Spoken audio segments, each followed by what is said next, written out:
Okay, good evening, everybody, and welcome to the full council meeting. Can I remind everybody that the meeting is hybrid and we have a number of participants joining the meeting remotely, so I ask for everybody's patience and cooperation with regard to switching on and off the microphones and helping each other if we happen to forget, as I do. As far as the webcasting is concerned, may I remind everybody that the meeting has been streamed live and stored for later viewing, and I can suspend the webcast if I think it will affect the proceedings. A recording of the meeting will be published on the Council's YouTube channel. Also, I'm using my discretion to amend the running order of the agenda, with motions taken at the end, as has been done previously, and with the agenda on Eastwood Leisure and Theatre being taken first. So I am now going to remind people of the declarations of interest. The Councillors' Code of Conduct requires elected members to declare any financial or non-financial interest they may have in any of the items on the agenda.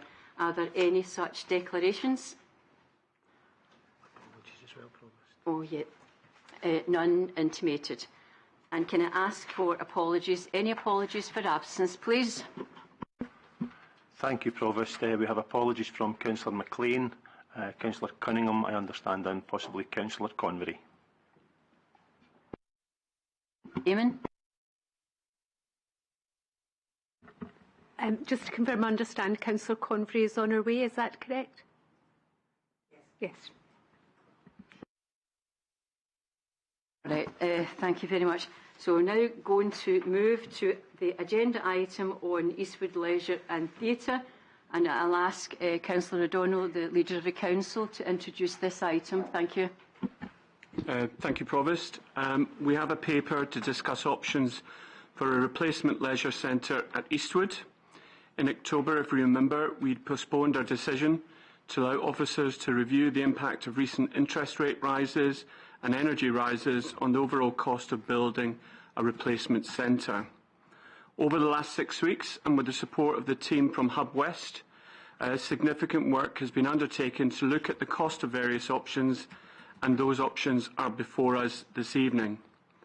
Given the impact of the project on the capital plan, it is important that we decide on our favoured option to allow the Head of Accountancy to prepare a Treasury forecast. This needs to be done prior to Council agreeing our capital plan in March. This is not going to be an easy decision for the Council, particularly given the current economic situation. We will have to balance the fact that we have an end-of-life leisure centre, which is not big enough to meet the needs of our growing population, against the very difficult financial constraints we are under. The ambitious plans for a centre in Eastwood were designed to reflect the important setting of our campus and the opportunity to build a centre big enough to meet the needs of our growing population. It was also expected to attract people to the area, bringing economic and social benefits, and to ensure that the ongoing subsidy that the Council provides to the Trust did not increase. Since COVID struck, the cost of the project increased significantly, reflecting ongoing construction cost increases. This is affecting all construction projects across the UK, and members are well aware of those issues already. In the last few months, there has also been instability in energy prices, interest rates and general inflation. Much work has been done to quantify the impact of these on the project, and this is outlined in the paper. Any capital investment at a time of tight budgets must be carefully considered. We must also consider our long-term duty to the residents of East Renfrewshire and our duty to provide sports, health and well-being services to our residents, and what would happen when the existing centre is no longer able to operate. So in terms of any questions, we have Ian Marley from Hub West online, who has been our project consultant. We've got Phil Dawes, who's obviously worked heavily on these plans, as well as Lorraine available to answer any questions. So if we can open that up. Thank you very much, Leader. So if you indicate if you would like to speak, and I will take a note of any of those who would like to either speak or to ask a question on this. Councillor Wallace. And Councillor Anderson. Thank you. Really a question.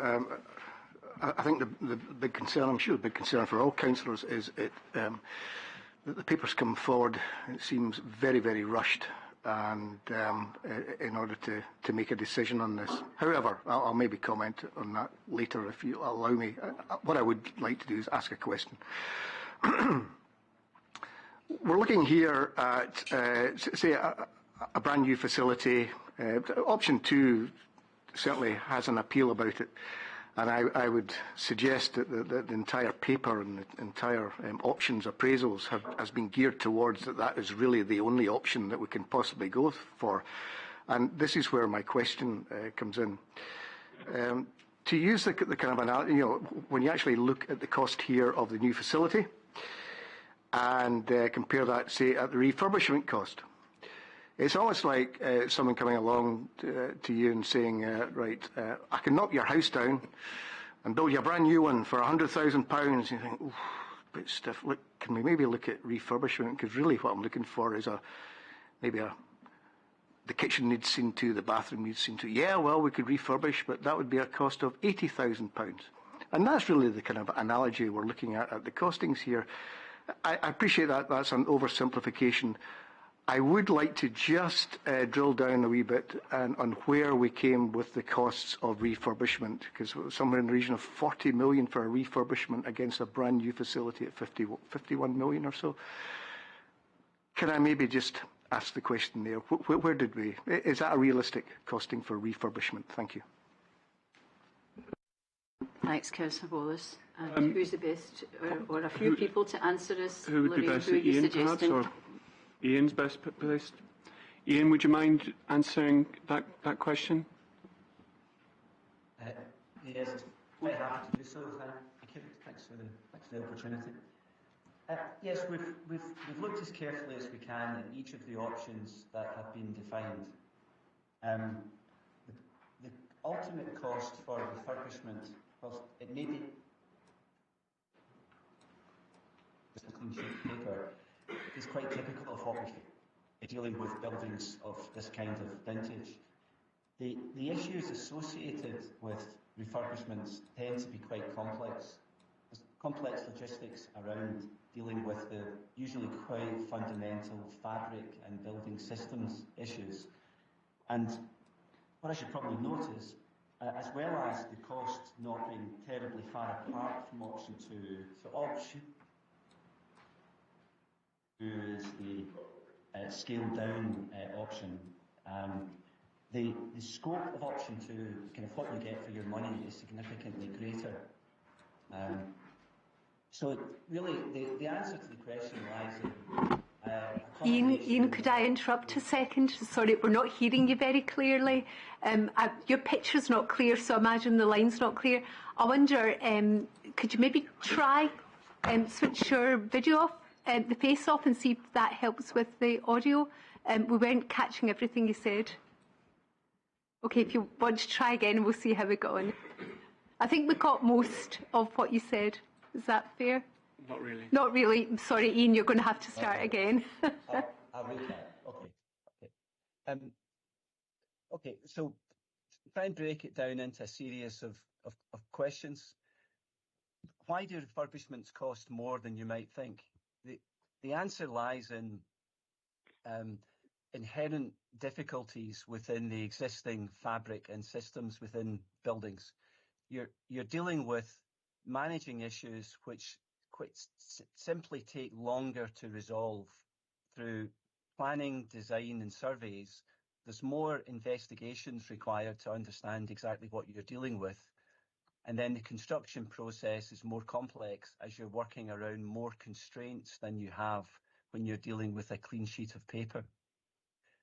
Commercially, you have to account for greater risk because of the greater number of unknowns you're dealing with. So the risk allowances in pricing a refurbishment will tend to cost more. When you aggregate all of those together, the cost is usually frustratingly higher than you would like it to be.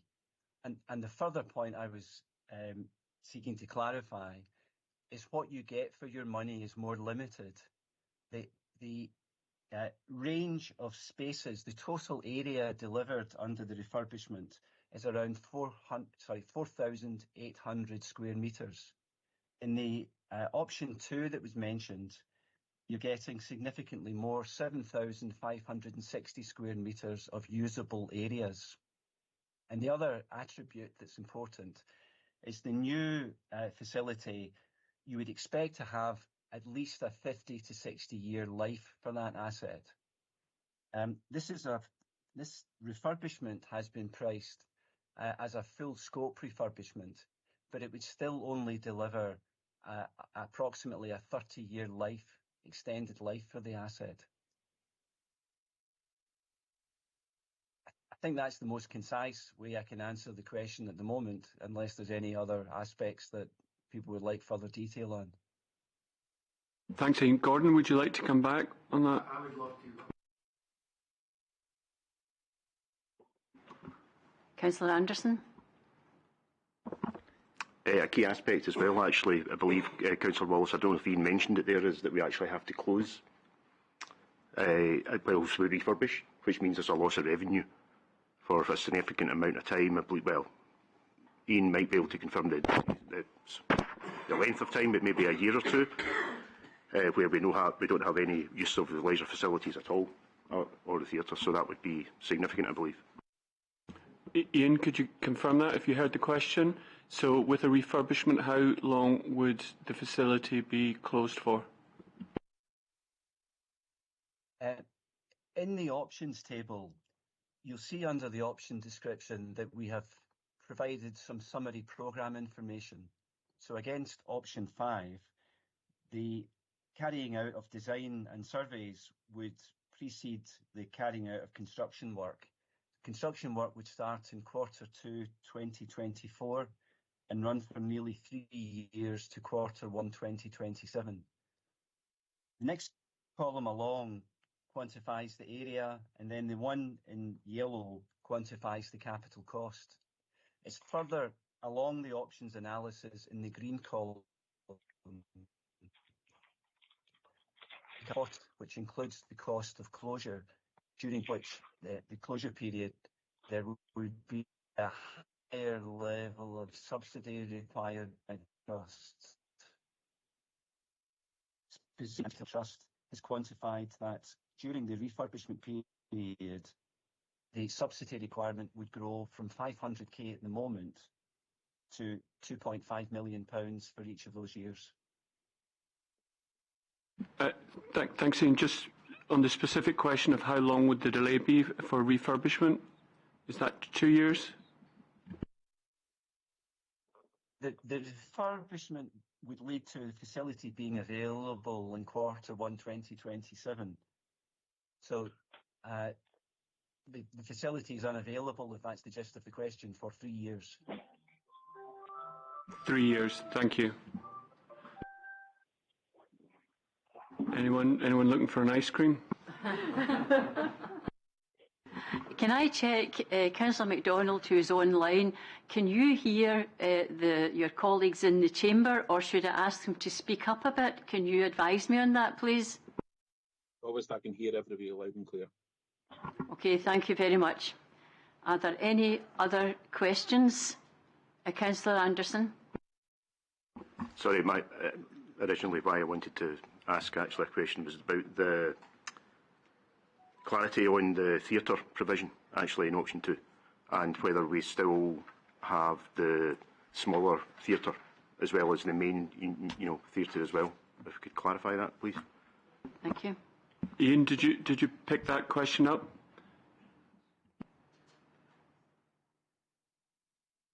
Is Ian best, or Anthony can answer that one? So in option 2 there is the main auditorium and the studio theatre. So yes, it's consistent. Thank you. Are there any other questions? clarification. Councillor Buchanan and then Councillor Wallace, you would seek further information possibly. Councillor Buchanan. Yeah, thanks, Provost. I suspect it's probably a question for Anthony.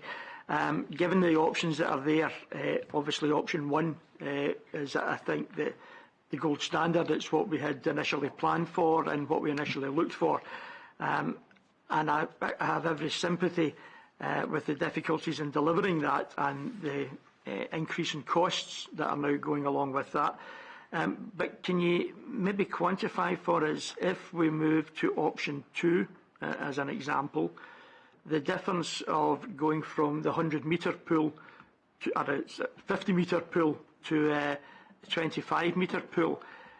Is there a significant loss in revenue that you would anticipate because of that?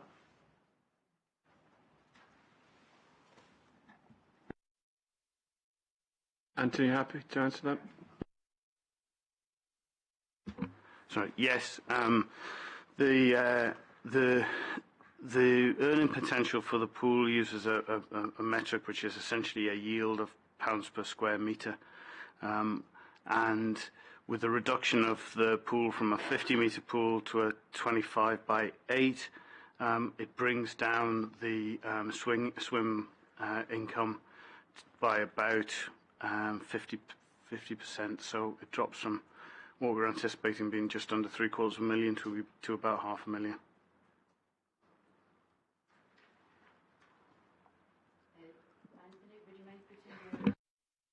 Councillor Buchanan, do you want any other further clarification? No, you're all right with that.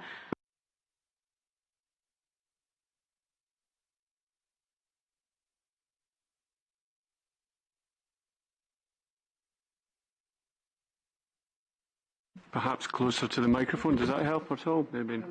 In fact, well, if you can't hear me from where I am, then there's a real issue.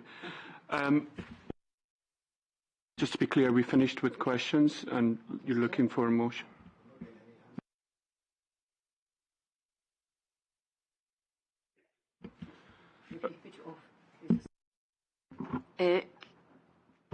Councillor Wallace, was there something you didn't hear? Because this is important.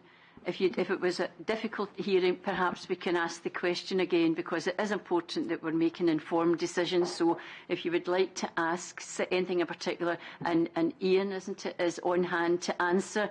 So if you would do that, please. Thanks. Provost, with respect, we've spent £2 million on consultancy, and the representative from the people who've been doing the consultancy is not here.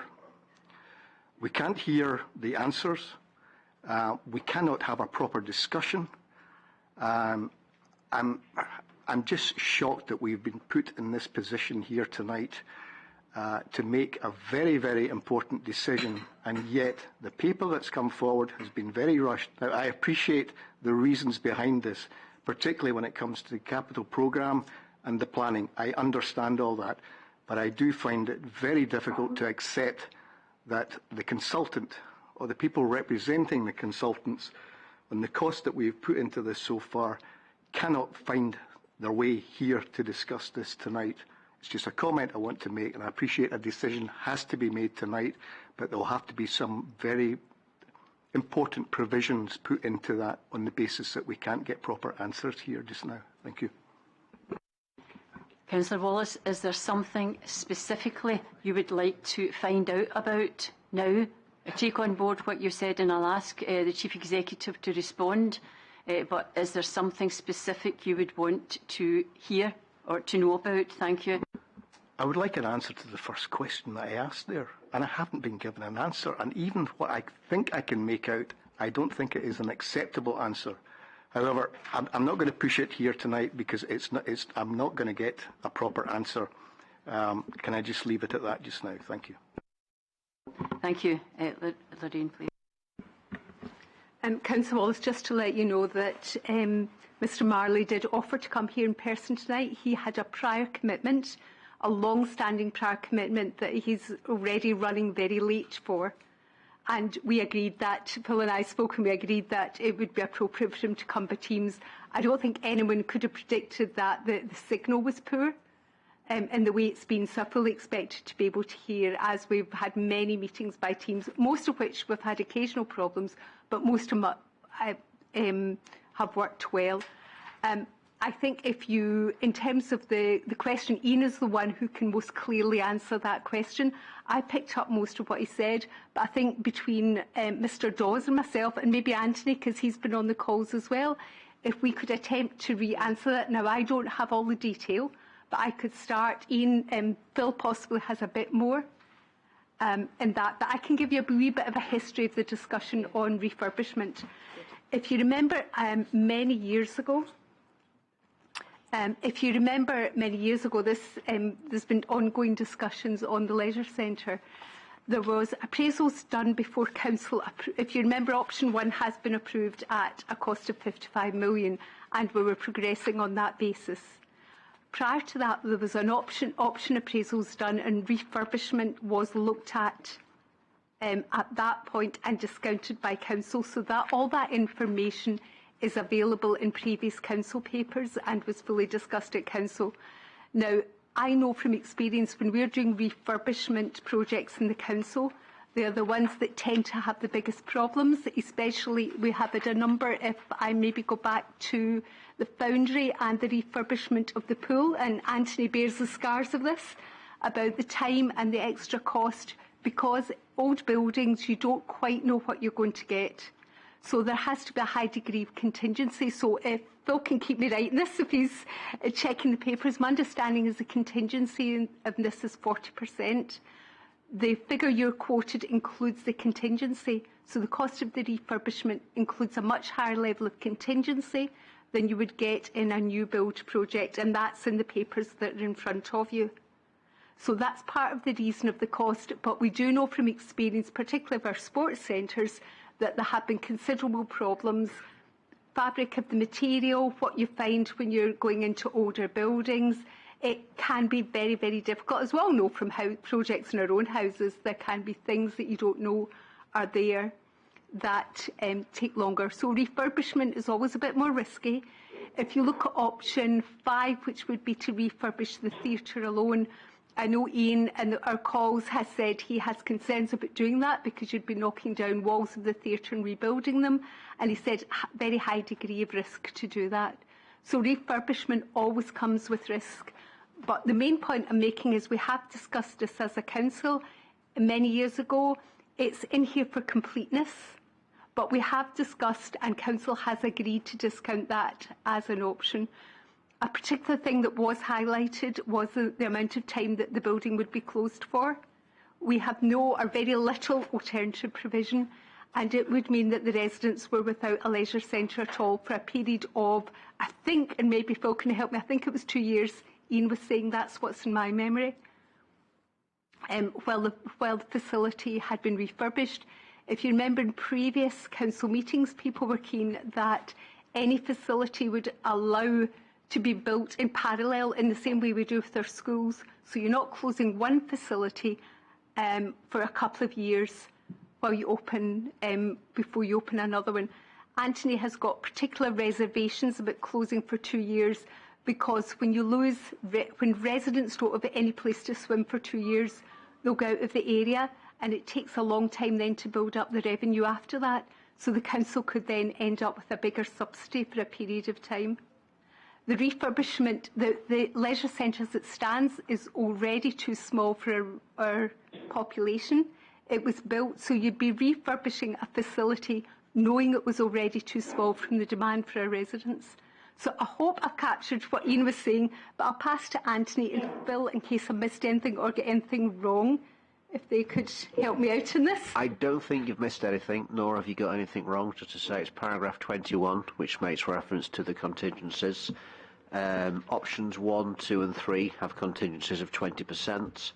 Option 4, 20%, and option 5, 41%. Option 5 is the refurb. With a refurb, one, for example, if you have an existing wall, one doesn't know what is behind it until one sometimes knocks it down, which can increase the costs. Obviously, with contingencies, that doesn't necessarily imply that the contingencies will be spent. There's always the hope that the contingencies are not required, but we need to make provision for them because once the refurb is underway, otherwise we would need to return to council to request additional sums, and obviously those additional sums wouldn't have been provided for in the capital plan. I don't know if Anthony wishes to add anything in relation to the potential closure, but as Lorraine has said, it would be closed for a period of up to 2 years. Sorry, the only thing I was going to add was that the last survey that was done into the building's condition, which was in 2017, so 5 years ago, it wasn't a full invasive survey, but it identified there was a minimum of £11 million worth of maintenance backlog. So that wasn't a refurbishment, it wasn't an enhancement, that was purely addressing outstanding maintenance. Obviously, there's been 5 years since then, so there were significant identified costs associated with the building before we even started to talk about refurbishment.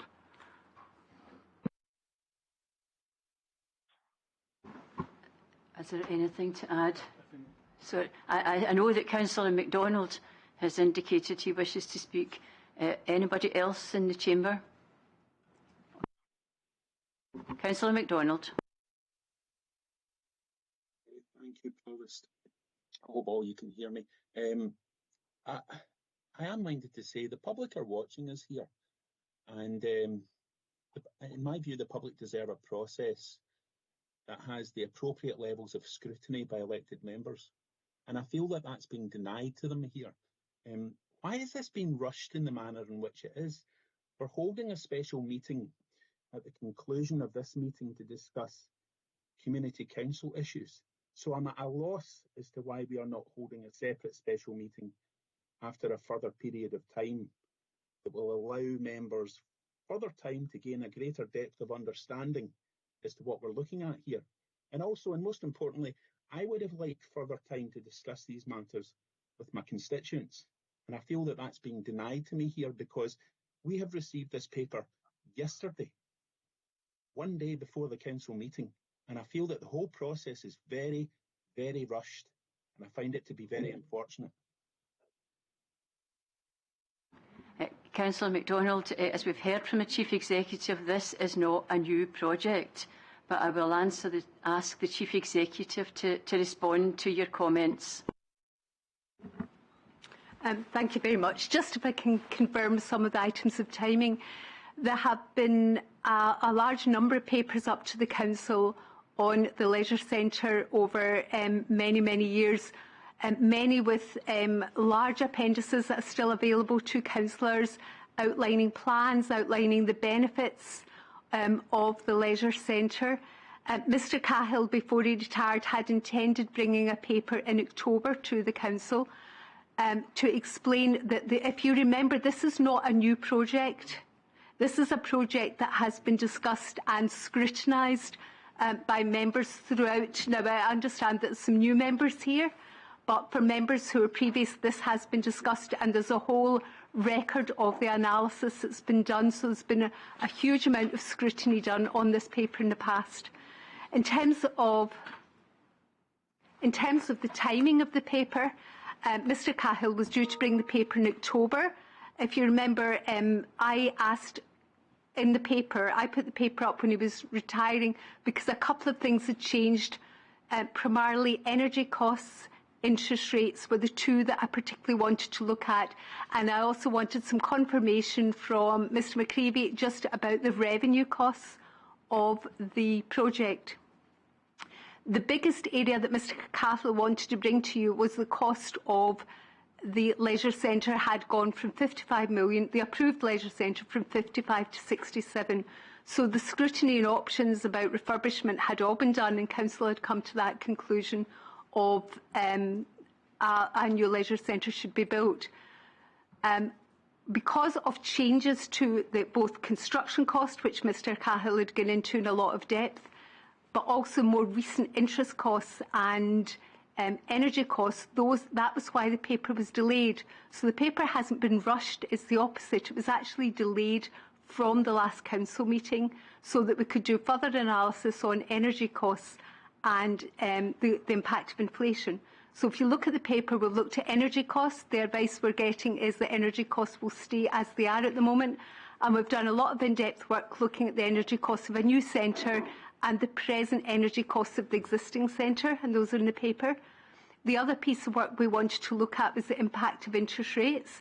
So Mrs McCrossan's been taking advice from our Treasury advisors and on, if I've got the name right here, Margaret, on interest rates and what could be done. And the advice is that interest rates are expected to go down. So there's a couple of options in the paper about how we could mitigate the impact of the present high interest rates. So those were the areas that I said in the last paper we needed further work on, in addition to the previous work that had been underway. I think we have, in that time, also done more work on the options. There's a huge amount of paperwork, investigation behind this that has been summarised in the spreadsheet. Mr Dawes, myself, Mr McCreevy, and others have all been involved in analysing, going through the figures with a fine-tooth comb to make sure that they're accurate. The paper did take some time to pull together, but there was a huge amount of information, and we wanted to make sure that the information we were putting in front of you was accurate and gives you the information that you need to make a decision tonight on which of the options. Thank you. Thank you very much, Mrs McMillan. If there are no other... Councillor Morrison. Thank you very much, Provost. My question relates to the assumptions on the numbers of customer visits. They will be, so at present, paragraph 26 has this at 285,000 customer visits per annum for the current facility, and option 2 has 650,000. I appreciate there is a degree of oversubscription at present, but are we happy with the assumption that we could fill 2.2 times the capacity? Is there sufficient demand out there to do so?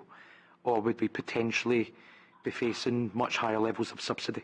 I really just wanted to scrutinise what the assumptions are in terms of that acquisition of additional customer visits. Thank you. Thank you, Councillor Morrison. And who's best placed to answer that? Mr McCreevy. Thank you. Yeah, we've built up all of the forecasts using a mix of fairly standard industry metrics. So looking at gym members, there's a standard template which looks at the number of gym members per station. If you have studio spaces as well as your gym offer, then that increases. If you have something else in terms of the offer, such as swimming, arts provision, a theatre, cinema and so on, again, that increases it. I mentioned previously the modelling around the swimming pool, which is around usage per metre squared.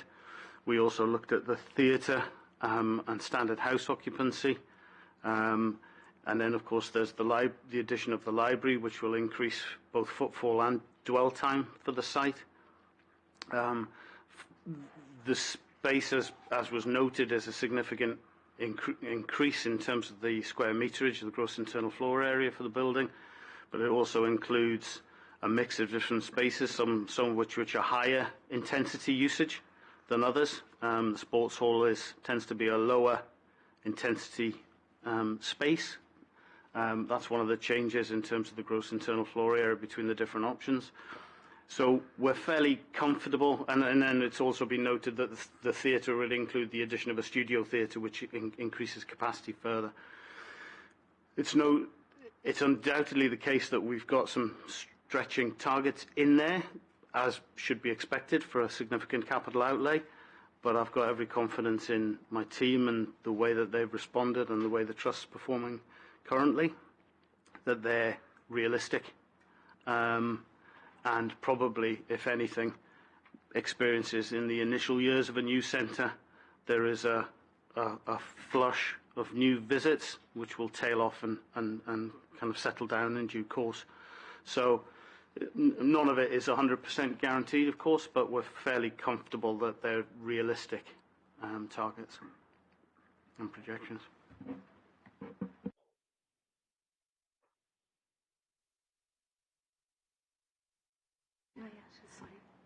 Yeah.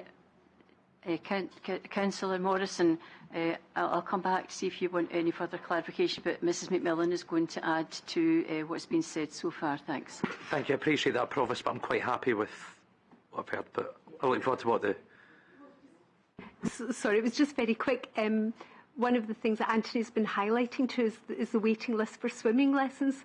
Obviously, families are a crucial part of the people who use centres, leisure centres, and particularly, and may not have the funding to be able to go to the private centres. So we always have a big waiting list for swimming lessons, and we have a particularly big list at the moment. I wonder if Auntie could speak about that. But the other point, we just remember a growing population. Our leisure centre in Eastwood side was built for a much, much smaller population. Can't remember quite how old it is now, 45, 50, 40, whatever. 50th birthday next year, I think. Yeah, the population of the Eastwood side, as you know, was considerably smaller. So this is the main provision in the Eastwood side. And we do have a big waiting list. But maybe Anthony can very quickly give us a swimming waiting list. Thank you, Chief Executive. Yes, we've got 2,200 children in our Learn to Swim programme at present, and a waiting list of just over 2,500. So that translates as about a 2-year wait for children looking to enter the programme and learn to swim, basically. So that's quite a challenge, and that's one of the drivers for increasing the pool size in the various proposals. Mr McCreevy, could you say again how old the swimming pool, the centre is, please? I didn't catch it. I think it's its 50th birthday next year. I'm not entirely sure what point next year, but yeah. Maybe coincides with mine. Councillor Edlin. I have to say that as a new member, I feel a big sense of disquiet over the decision we're being asked to make tonight over this. Obviously, I wasn't party to the processes in the last council, but I do feel that we should have been given more notice to see this paper. We just saw it relatively recently, and I also feel with the budgetary considerations we're going to be making in the next few months, and all the process we're going through over that, I feel it would be wrong to make this decision in isolation with the other budget matters pending.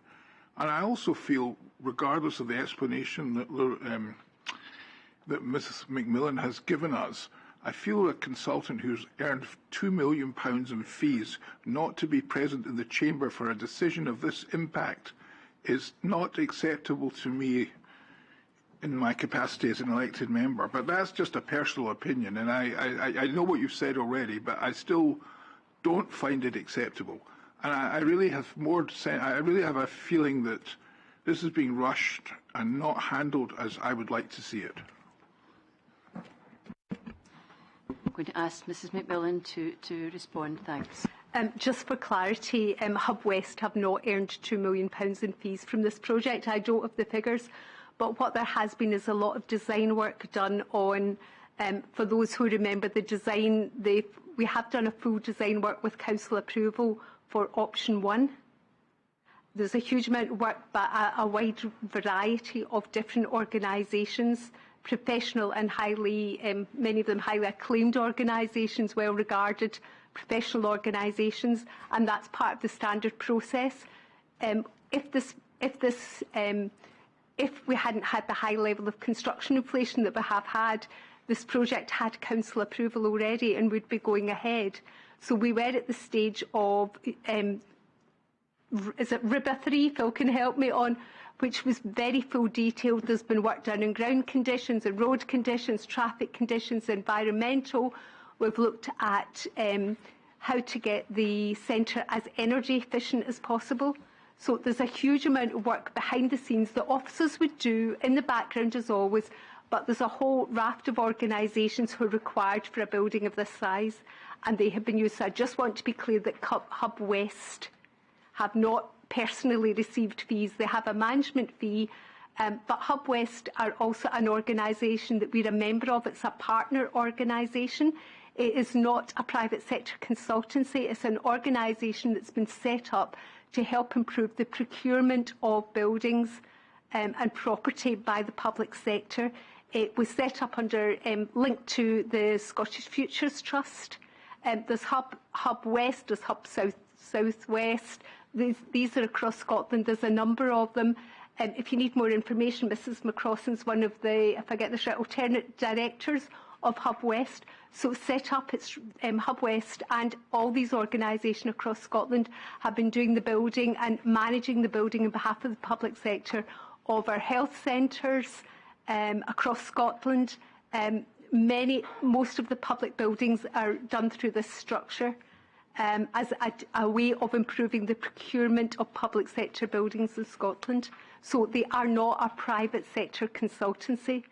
And our membership of Hub West was approved by Council and are actually in our contract standing orders that they can procure on our behalf to allow us to get best value. But I appreciate this was all done. I think our membership of Hub West, Mrs McCrossan, was it 2014 or prior to that? 2014. So it's a long time since Council's seen a paper on that. So Ian and Hub West have been acting on our behalf. Could I come back, Provost?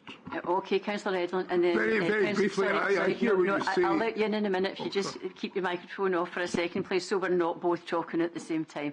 So I'll allow you in, but Councillor Buchanan, you next. All right, no, next.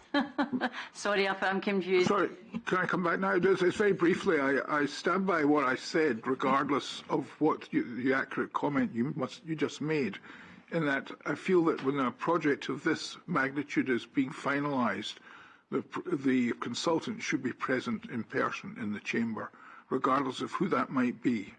I'm not concerned who it is. The appropriate person should be there with us. That's the point I was trying to make. I just have a feeling of disquiet about this whole process. Thank you, Mrs McMillan.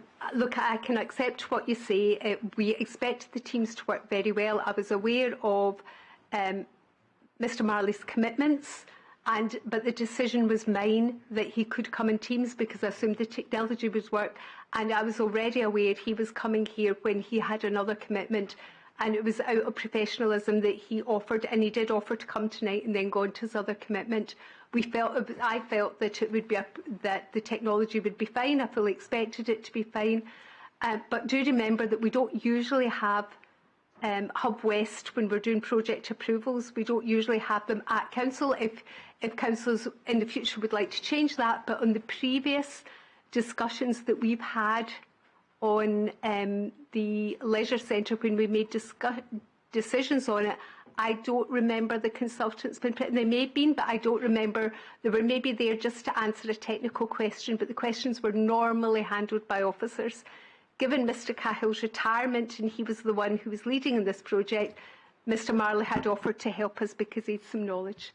But Mr Dawes is here, myself is here, Anthony's here, and we have a lot of the answers to the questions. We just thought the first question it would be suitable for Mr Marley to answer, but either Phil or I could have answered that question as well, but not have the detail and the figures. Thank you very much. Councillor Buchanan. Yeah, thanks, Provost. Yeah, as the Chief Executive has highlighted, this isn't a new project. This is a project that has been going on for some considerable time, and a decision has actually already been made on. There is 55 million allocated in the capital plan for this project. It does go back several years. I think, in fact, most of us probably had it in our manifesto commitments for the last couple of terms as well.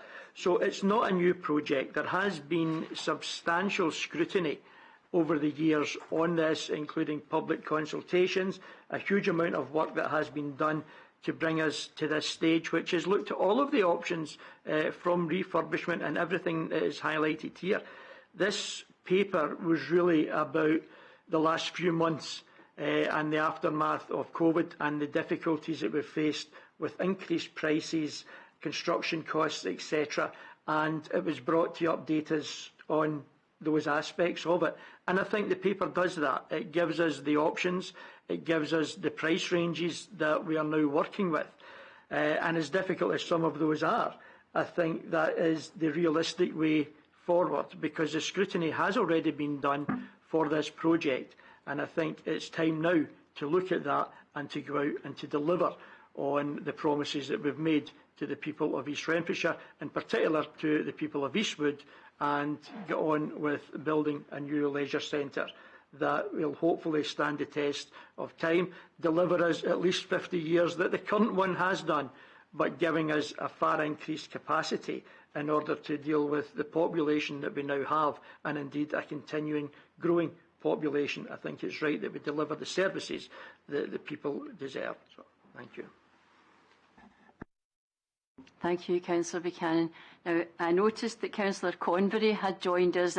She joined us at the start of this agenda item, and I didn't want to interrupt the discussion by saying that. So, Councillor Convery, is there any contribution, any questions or comments you would wish to make? No. All right. Thank you. Oh, thank you very much. And the other aspect about having people actually in the chamber, I think, as Mrs Macmillan has already explained, it was her decision that Mr Marley had offered to be here in person, and I think that's possibly a lesson for the future, that we are considering such an expensive project, that we do that, so we can always do things a wee bit better. So if everybody is finished now with any questions or any points to make, any clarification, then I'll hand back to Councillor O'Donnell to put forward the proposal. Thank you. Thank you, Provost. First of all, I'd like to recognise the unease that newer members and also older members of this council have on the scrutiny of this project. Just because something's been agreed many, many years ago, and in particular with the current climate, it is appropriate to review again. Our motion is to proceed with option 2, with intention to proceed with the project. We think this is a very important project, and as council members, we have a responsibility for not just short-term budget, but also the long-term delivery of services to the people of East Renfrewshire. We'd like to keep the original budget approval of £55 million for the project that was originally agreed, but to defer the construction start for 2 years. This is to allow the revised design to be prepared and reviewed by Council. I think it is appropriate that Council does have that opportunity to scrutinise once more.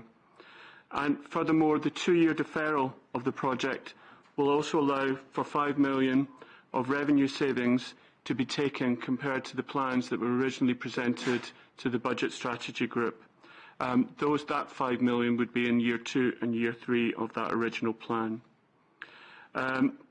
And obviously that budget consideration is important for us, considering the huge budget challenges this council faces going forward.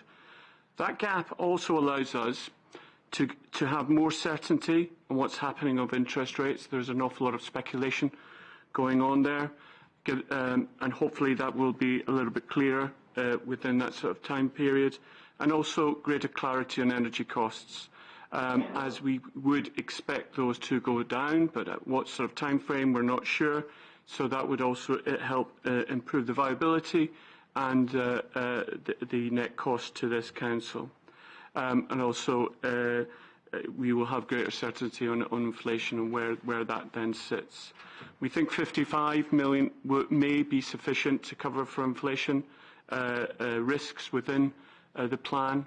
The plan, option 2, currently says it would be £57 million rather than 55. But this delay gives us time to get certainty on what that sort of number would be, and gives a little bit contingency on the existing plan. So with that, I would propose that we proceed with option 2 with the caveats that I've listed. Thank you very much. Is there a seconder to Councillor O'Donnell's motion? Councillor Anderson. Are there any amendments? Councillor Buchanan. Yeah, thanks, Provost. I agree with the majority of what the leader has said. We're happy that we would go with option 2, given the increased costs that are clearly showing. But I think there is a significant risk, in fact a huge risk, of delaying it for 2 years. Not only a risk in terms of the current capacity and the current building, which could give up the ghost at any time, and we've already seen some costs because of the work that's been required in it and the pressure on the current leisure centre. So there could be a cost there, and that 2-year delay could be significant, as Mr McCreevy touched on, about losing custom and not being able to deliver for a number of people, particularly in things like swimming lessons, etc., and the expectation that people would have. I appreciate the difference in interest rates, but in 2 years' time, construction costs could equally have gone up significantly and would effectively wipe out potentially that difference, if not cost significantly more. A breakdown in the system and not having the capacity in the pool for 2 years, whether it would be, as we heard in the refurbishment process, would also cost significantly in terms of income to the Leisure Trust, putting it in, I would suspect, a very difficult position, as well as not providing the services. So I'm happy with option 2. I'm happy that we've already allocated 55 million in the current plan, and I would propose that we move ahead with option 2, but that we start the build as quickly as possible, as had been expected, because I think delay will not necessarily save us the money that Council Leader thinks it might, because I suspect that that would be overtaken by events in terms of construction costs and potential loss of revenue during that 2 years. Happy to propose that. Thank you. Oh, sorry. And is there a seconder? Councillor Merrick. And Councillor Merrick, would you wish to speak to this? And if so, you have 5 minutes. Sorry, yeah. Okay, that's fine.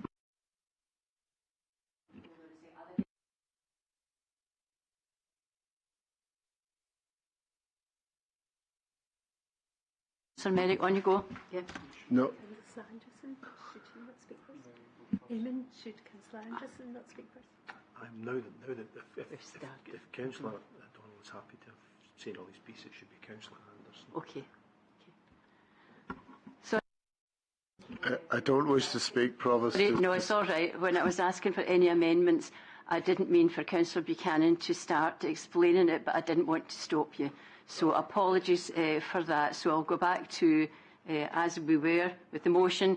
And Councillor Anderson, if you would like to speak to second the motion, do you wish to speak?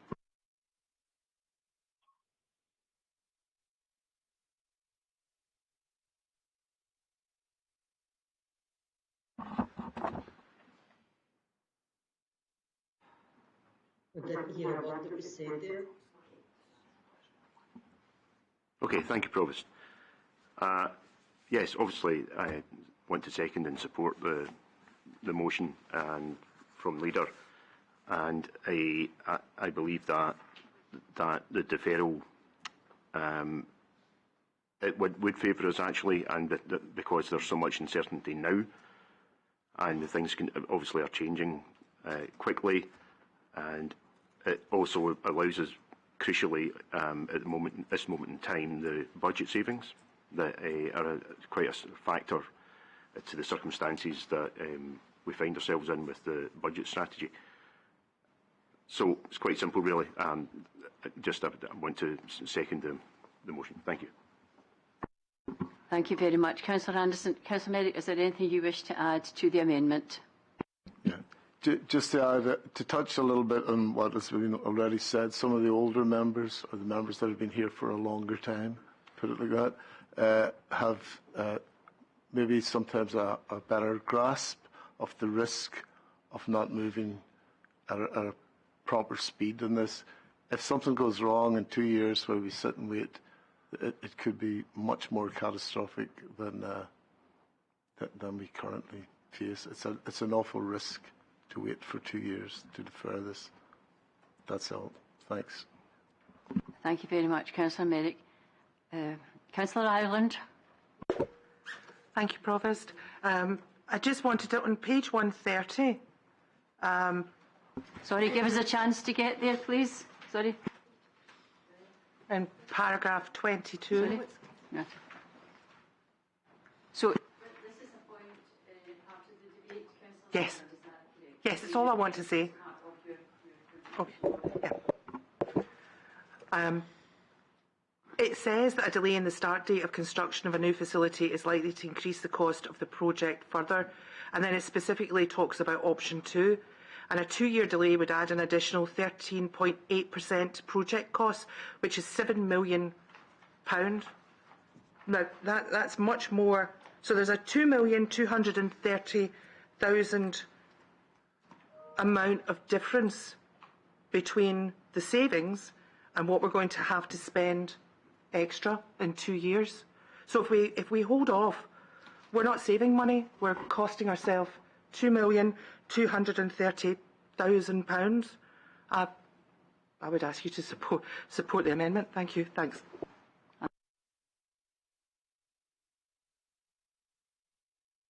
Is that the end of the debate? Well, I'm just asking for contributions to the debate, and then I'll go back to Councillor O'Donnell to sum up. If I could perhaps do something there. I think we all understand the risk. First of all, I think we all recognise we do need a new facility. And my questions in terms of the potential refurbishment was just to make sure that we had all the facts in front of us. And I think I do recognise the risk involved in delay. That paragraph 22 gives an idea of what the potential cost could be. But I certainly do feel that we don't know what announcement we're going to have tomorrow as far as the budget or the block grant to East Renfrewshire is going to be. But I think we all surmise the same thing, which is dramatic cuts that will be in the very short term, and hopefully it will just be short term over the next couple of years. But there's going to be dramatic cuts to frontline services. And I certainly feel that the leader here, as I think I'm reading this, has taken this on board. And the feeling that we would be spending $55 million on the eve of news that's going to tell us that we're going to have to be cutting back jobs will not go down terribly well. I do feel that just giving a period of time, a bit of breathing space, is giving cognizance to what's just coming round the corner and allows us to absolutely properly scrutinise. Let's have a look at the design. At the end of the day, we all want this new facility, but we also want to make sure that it's given the appropriate scrutiny and is recognising the short-term impact that we are going to have to face as a council. So I certainly I can understand why that amendment, or not the amendment. I understand the amendment, but I would certainly fully support the proposal as it's been put down just now. Thank you. Thank you very much. Councillor Wallace. I'll now turn to Councillor O'Donnell to sum up. Thank you. Thank you very much, Provost. In terms of the two options, really there's the differences whether we start now or delay. I think what is clear that people do want this facility, members do want this facility of this type of quality in East Renfrewshire. So that is very reassuring in terms of the long-term viability and support for this project. Councillor Buchanan quite rightly flagged the risks facing a delay in the project. And we recognise those are real risks. But ultimately it's a judgment call and a balance of risk management over time and understanding the budgetary pressures we are at the moment. Earlier in some of the questions, it was sort of clear, Councillor MacDonald, Councillor Edland and Councillor Wallace, all sort of flagging issues around the timing and the rushing of decision making on this. What this does is give it a 2-year delay, does give us the opportunity to look at those issues in depth, look at the design properly, and make sure that we're comfortable and we can look ourselves and also our residents in the eyes and say, yes, we are making the best decision for all of us. So with that, I think I've got nothing else to add.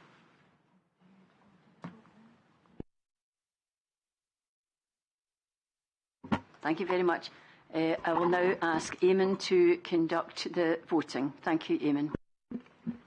Thank you, Provost. As usual, because we have a number of members joining remotely, we'll conduct the vote by roll call in alphabetical order. The motion from Councillor O'Donnell and seconded by Councillor Anderson is that the Council proceed with option 2, but that the project be deferred for a period of 2 years. The amendment from Councillor Buchanan and seconded by Councillor Merrick is that the Council proceed with option 2, but that they proceed as quickly as possible. I'll go around in alphabetical order then. So first of all, Councillor Anderson. Motion. Councillor Bamforth. Amendment. Councillor Buchanan. Amendment. Councillor Campbell. Motion. Councillor Convery. Amendment. Councillor Devlin. Motion. Councillor Edlin. Motion. Councillor Ireland. Amendment. Councillor Lundy. Amendment. Councillor MacDonald. Say again, Councillor MacDonald, please. Abstain. Okay, thank you. Councillor Merrick. Amendment. Provost Montague. Motion. Councillor Morrison. Motion. Councillor O'Donnell. Motion. Councillor Pragnell. Motion. Councillor Wallace. Thank you. Motion.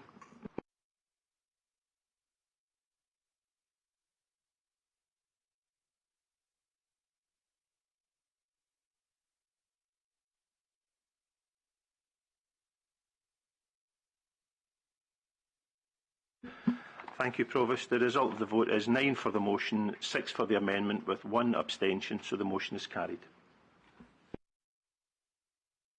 Thank you very much, Eamon. And can I thank Mr Marley for his attendance and from Hub West, and appreciate your offer to come here in person. So, and apologies for any of the audio problems that there were, but thank you very much for that. Also, thank you to Mr McCravey of East Renfrewshire Culture and Leisure Trust for coming here tonight to help us with this motion. Thank you very much. So the motion is carried. So I will now move on to the rest of the agenda. Thank you. But please, any officers who are here and are not dealing with any other items on the agenda, please feel free to leave, and safe journey home in this terrible weather.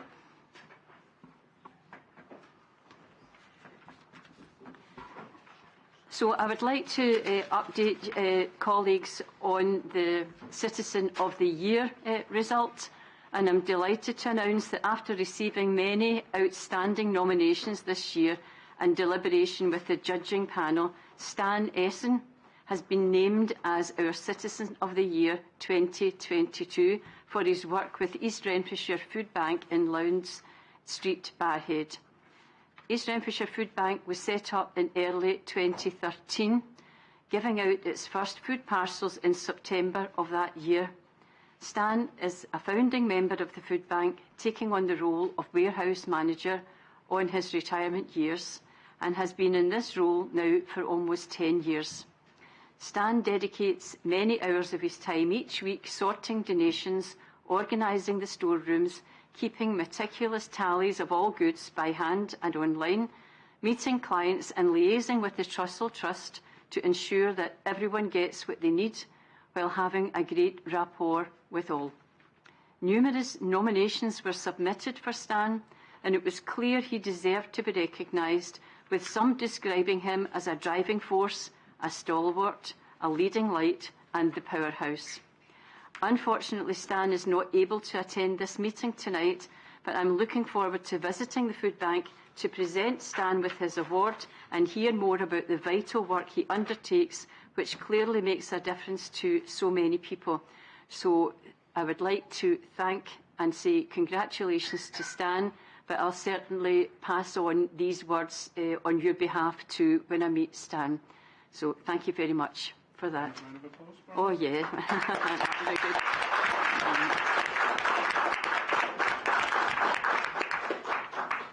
Thank you, colleagues. So we're now at 8 o'clock, so if people could indicate if you would want me to stop for 5 minutes, say at 8:30, that would be us into about an hour and a half of meeting. So when we get to that stage, if you wish that we could have a very short interval. So moving now to the agenda, it's item 3, is that correct, Eamon? And that's to submit for approval as a correct record and signature the minute of the meeting of the Council held on the 26th of October 2022. Is that agreed? Agreed? Thank you. On to item 4, where we submit for approval as a correct record the minutes of meetings for the period 26th of October to 13th of December. Now, we have a full list of these meetings. I could go down them one by one and get agreement, or if you would like to agree at all, unless anybody has a specific issue. Okay, that's fine. Eamon's been a slave driver. He's asked me to take them in order, so I will do that. So, starting with the first one, audit and scrutiny. The first one there, is that agreed? Agreed. Next one, Council. 26, we've already done that. Agreed. Appointments Committee is for noting. Agreed. The next one, Licensing Committee. Is that agreed? Agreed. Planning Applications Committee. Councillor Ireland, do you wish to make an amendment to that? Is this the one that includes page 327? Page 327. Should this be? Okay. No, this is the earlier one, 275. So we to agree and then ask, or is this just to do it If you first? get to agree and then ask any questions. Okay then. Sorry, I have to get this agreed first, Councillor Ireland, and then you can come in. So, who was the chair of that one then? We don't have a chair of the planning? I don't think this is the one that Councillor Ireland has the question. Oh, it's not this one, Councillor Ireland. It's not that. It's not the Planning Applications Committee, which is the 5th one down in the list. It is that one? I'm waiting for the later one. Okay then, so it's not that one. That's great, thank you. So, Local Review Body. Agreed. The Cabinet of the 10th of November. Agreed. Audit and Scrutiny of the 10th of November. Agreed. Education Committee, 17th of November. Agreed. Cabinet Police and Fire of 24th of November. Agreed. Cabinet of 1st of December. Agreed. Licensing Committee of 6th of December. Agreed. Planning Applications of the 7th of December. Councillor Ireland. Thank you very much, Provost. I would like something amended on the minutes. I don't... Could you give us the page and page the paragraph 3, and give us a minute or two to get there? Page 327. Just a second then. I'll let you know when we're there.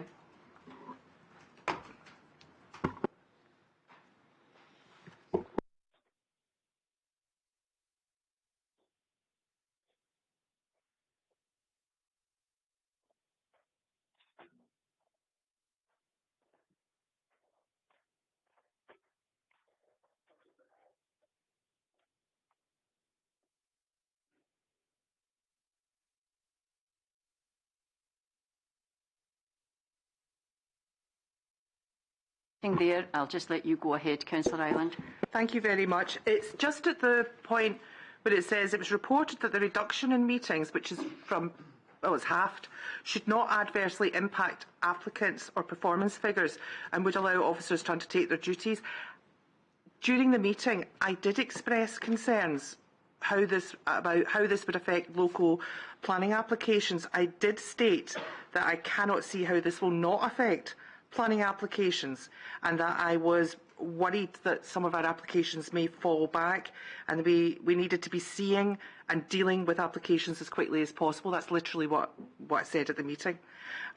This is why a further report was actioned at the meeting. I would like it minuted that I expressed concern, and I will leave it to Eamon to pull what I said from or part of what I said, but I do need it minuted that I did express concern.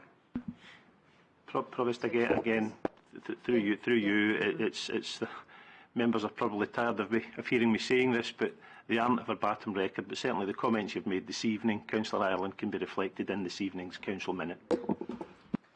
Yes, I think it does need reflected because it was an important point to make. Thank you. Councillor Edlin.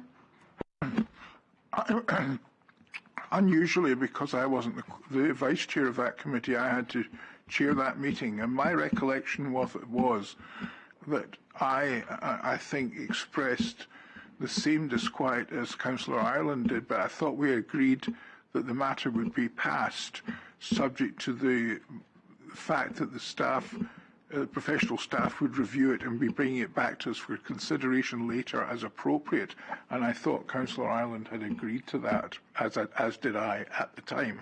So there seems to be a slight variation of that, and I would prefer to leave the minute as it stands.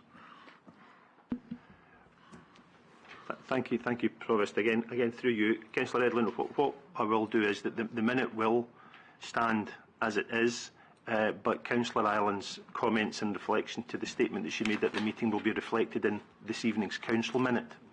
And I think the point that you've made regarding officers coming back in a future meeting is actually reflected in the decision as recorded in the minute, saying that a report reviewing the arrangements would be submitted to the committee by the end of 2023. So I think that acknowledges the fact that there was some disquiet raised at the meeting, and as I say, Councillor Ireland's comments will be reflected in the minute of this evening's meeting. Well, could you also please reflect that I said the same thing at the time?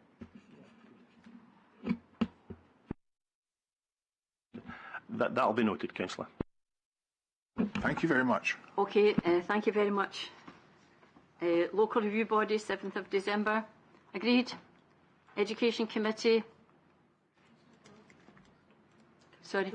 Councillor MacDonald, do you wish to speak to which committee?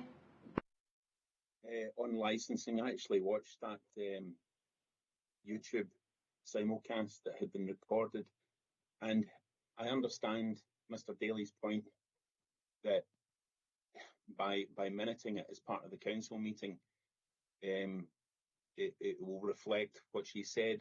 However, I would say that I do have concerns about proper minutes of meetings being recorded, in the sense that this is something for the public to access. So if a member of the public was to go to that meeting and to look at it on the YouTube, they'll have no record of whatsoever of what Councillor Ireland had actually said at that meeting, and they won't know to go to the council meeting and look at the minute for the council meeting. So I think that's an important point that needs to be raised, that ultimately it's not an accurate reflection of the meeting if what she said is not recorded. Just wanted that noted. Thank you. Through you, Provost. Councillor MacDonald, with respect, I think we can't record everything that every member says at meetings. You're then talking about Hansard rather than minutes. Minutes are a summary of the discussions that take place. And if you look at the minutes from a number of other local authorities, you will find that none of the discussion at all is reflected in those minutes. It's simply a description of the item that's being discussed and what the decision is. So I think in East Renfrewshire we already go some considerable way further than you will find in many other local authorities in relation to the information that's contained in the minutes. In terms of people finding out what's actually said, I would suggest that it's probably most people's preferred method of seeing what happens at meetings now will be YouTube rather than reading the minutes themselves. And so it's there for them to see. And as I say, I would suggest that most people will probably use that now rather than going to minutes to see what actually took place at meetings. The key thing about the minutes is they are a legal requirement primarily around recording the decisions that are made. And as I say, the sort of local protocol in relation to including some of the discussion that takes place is simply that. It's a local protocol, and it already goes some way beyond what other authorities actually do. Thank you very much, Eamon, and you make a good point. They're not verbatim. and there is access to videos for people, which I use as well when I try and remember or reflect back. What was that again? So I actually use the videos too. So thank you very much. So that finishes that item.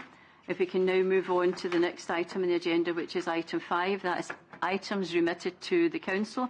5.1, Interim Treasury Management Report 2022-23.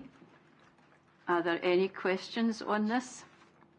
The recommendation is there in front of you. Is that agreed? Agreed. The next one, 5.2, General Fund Capital Programme. The Cabinet recommendation is that the movements within the 2022-23 programme be approved. Councillor Ireland. Thank you very much, Provost. I do have a question, but I wanted to thank Margaret and her team for the paper, because I know how incredibly hard they work. I do note that the paper reports the construction costs are rising faster than general inflation due to shortages of materials and labour, and to bidders factoring in additional risk in their pricing. Across Scotland, many authorities are reporting cost increases of 20% to 50% on some projects, which I wrote before our amendment was voted down now. I mean, even we're worried that we're going higher than 7 million. I do have a question though, and it's on the page 37. And it is just really, it's probably just a point of clarity. It's the ICT infrastructure projects and the IT general provision. My question is, in the 10-year projected capital programme, the IT general provision is listed as 1,341,000 each year until 2031-32, but now it's substantially higher. I'm looking at costs here, and if I'm reading the figures correctly, it's either 2 million or 2,626,000. Also, on the ICT infrastructure capital costs, these were previously on the 10-year plan at 500,000 per year, but they now sit at 985. Education network as well has gone up substantially, but those two now, it's a point of clarity. It's just, why are the costs up at that price, not that cost now? And is there a reason for this? Because it is different from the 10-year plan. I'll just make sure everybody's got to that page, because there's a lot in that, Councillor Ireland. I had a wee bit of difficulty to finding the information you're referring to on the page, but maybe everybody else is quicker than me. But I'll ask Margaret if you could respond, please. Thanks, Provost. We're looking at Appendix A, and it's the council-wide ICT page on the tables. The current year figures for ICT infrastructure projects are indeed up at 985, and for general provision up at 2 million. But that's because the work for the last few years has been a bit disrupted, much like the building programme works have been, because of COVID and people not being on site. So some of the projects have got a bit of a backlog. There's a lot of slippage, and that catch-up has been rolled forward into the current year. So that's why you're right, it is an abnormally high level of spend that's scheduled in for this year. Councillor Ireland. I just wanted to thank Margaret for coming back to me. I take it from that then that rolling on to additional years, that this figure will come down to the projected 10-year figures. Provost, we will be setting the 10-year capital plan at the council meeting on the 1st of March, but the normal expectation for those kind of general provision lines is that they stay at the same level unless there's a specific proposal to increase them. So we haven't had any new bids for specific increases on those two lines. Thank you very much. Thank you very much, Councillor Ireland. So that's agreed? Agreed? Fine, thank you very much. I must apologise. At 5.1, we have agreed that, but I omitted to invite Councillor Morrison if he wanted to say anything, and I will do so now. Thank you. Thank you, Provost. I think it's important, as Chair of Audit and Scrutiny, that members make informed decisions before giving consent to items which are remitted. So, to give that some context, I would just like to say that the item which was remitted covered in pages 5 to 18 of the Council papers. They're prepared in accordance with the SIPFA Code of Practice on Treasury Management, and the Audit and Scrutiny Committee is responsible for ensuring effective scrutiny of the Council's Treasury Management activities, including the approved list of investors. This interim Treasury Management Report for 2022-23, the format of which is similar to that of previous years, shows the Council's debt position and provides related information depicting the movement in assets and borrowing over the first 6 months of 22-23. It was considered by the Audit and Scrutiny Committee on 10th of December, at which time clarification was provided on various issues, and we accepted the proposal, hence why it's remitted tonight. And perhaps if members would give their assent on that basis. Thank you. Thank you very much, Councillor Morrison. So they already have, and apologies for not bringing you in. So now 5.3, the Housing Capital Programme. And the Cabinet recommendations are that the revised level of borrowing required to support the programme from 9 million to 11 million, an increase of 1.5 million, be approved. And B, the current movements within the 2022-23 programme be approved. Are there any comments or questions? Councillor Ireland. I did have a question. I was hoping to ask it to the Housing Convener. I don't think they're here. Are they here? Is Councillor Devlin? Oh, right, okay. You ask your question, it will be answered irrespective. So, yeah, I know that. Thank you very much. It was just, when I was reading through this, I'm so sorry, I do not have a page. It is the sheltered housing point, page 48. Thank you, Councillor Bamforth. It's the central heating tender for 2 complexes was placed on hold while alternative options were investigated. The alternatives proved too costly, and while the tender will be issued this financial year, the work is now likely to start during 23-24. Expenditure in the year has been reduced by 1,542,000. I'm quite worried that this work to the sheltered housing heating system has been delayed, and I was going to ask the convener to give me additional information on the scope of these works. I am very, very concerned that some sheltered housing is being left without central heating. I'm taking it that this is in common areas, but I did want to ask, are some sheltered housing complexes being left without central heating, and it is very cold outside. So can the convener give some additional information on the scope of these works and which sheltered housing is affected, and to what degree are they affected, and when are they now likely to be fixed? Thank you. Thank you very much. Well, the convener is online, and he might be... Yeah, I'm online, yeah. Yeah, so Councillor Devlin, if you would like to answer... Monday, Councillor Ireland's question, and I'm being totally honest when I say this, I don't know much about it.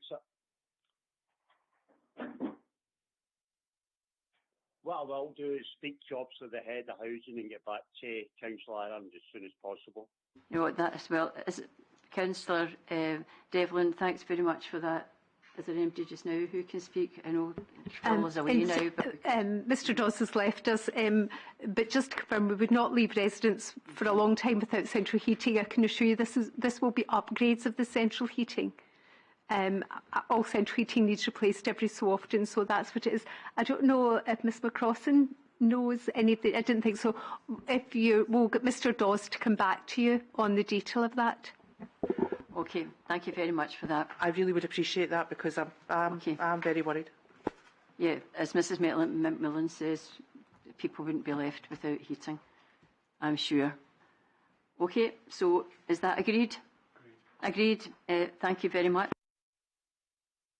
I'm now going to allow a 2 or 3 minute break, if you would like to have a break, and come back immediately, please. And if Leona could stop the recording.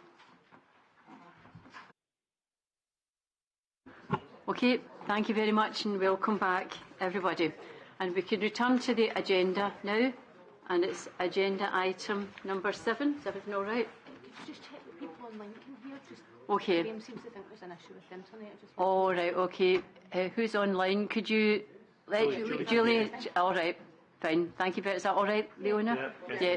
And Cos McDonald's, fine. That's great. Okay, thank you very much, everybody. So, on with the agenda now. Item number 7, and that's statements by conveners or representatives on joint boards or committees. And first of all, Councillor Pragnell, I understand that you have a statement. Thank you, Provost. Before I begin my statement this evening, I would like to pay tribute to Dr Henry Stafford. Henry was a partner at Carrollside Medical Centre and had served the people of Clarkston and the wider community for over a decade. He sadly passed away after a battle with cancer on the 2nd of December. Today I had the privilege of attending his funeral as patient and counsellor. I'm sure everyone in the chamber will join me in sending our sincere condolences to his wife Sian, their 6 children, and his wider family and friends. Henry was a kind and compassionate GP who will never be forgotten by our community. I'll now move on to the statement from the Integration Joint Board.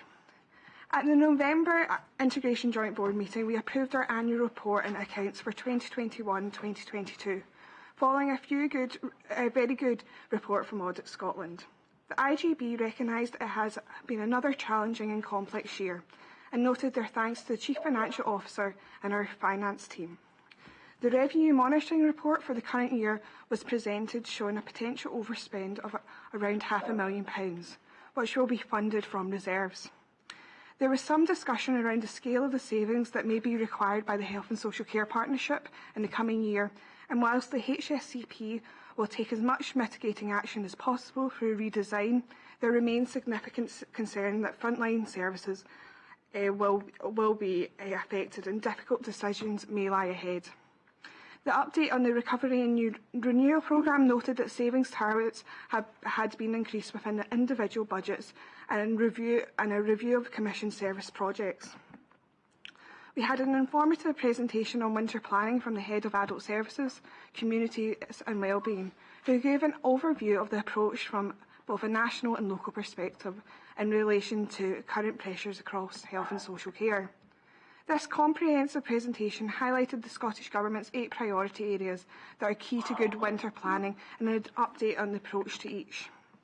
It was clear that there is a lot of work looking at alternatives to both prevent hospital admission and to support people to grow stronger before returning home, such as the enhanced front door approach, use of community resources and volunteer support, as well as formal care and at a last resort residential care.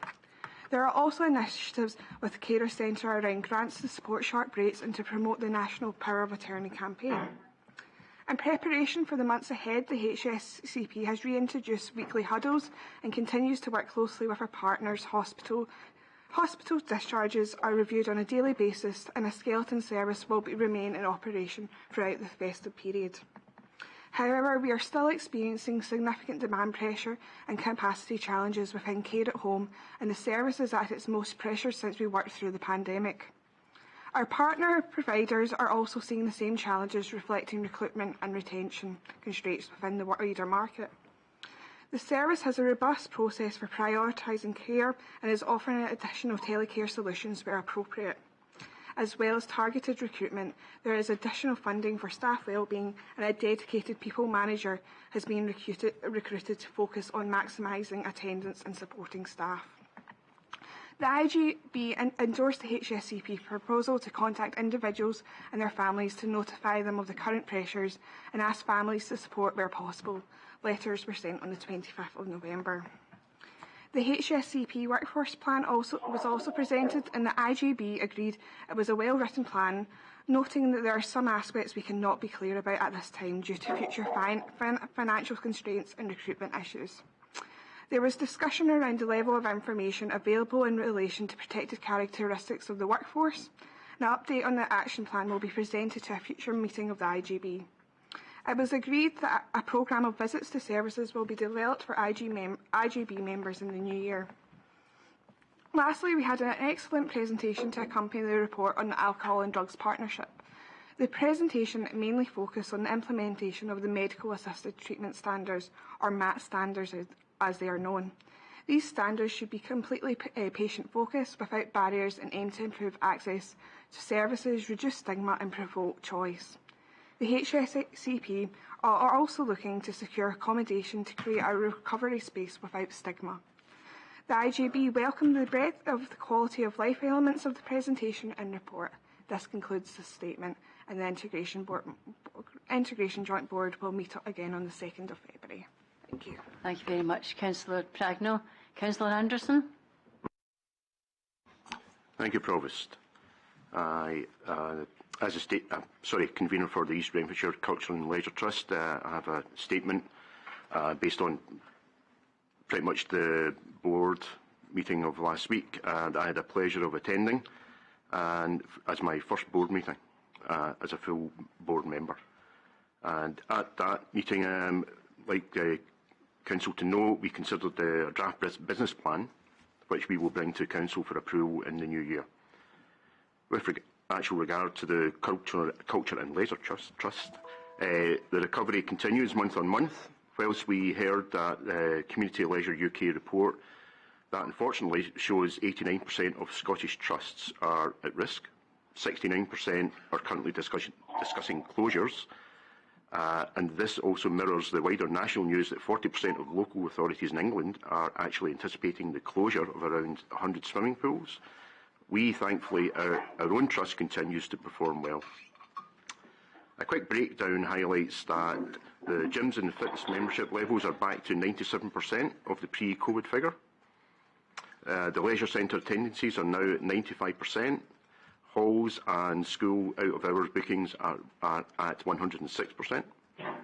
Swimming lessons, we heard this discussed earlier, are now at 120%, and community sports are at 88%. Despite the later reopening of the school estate.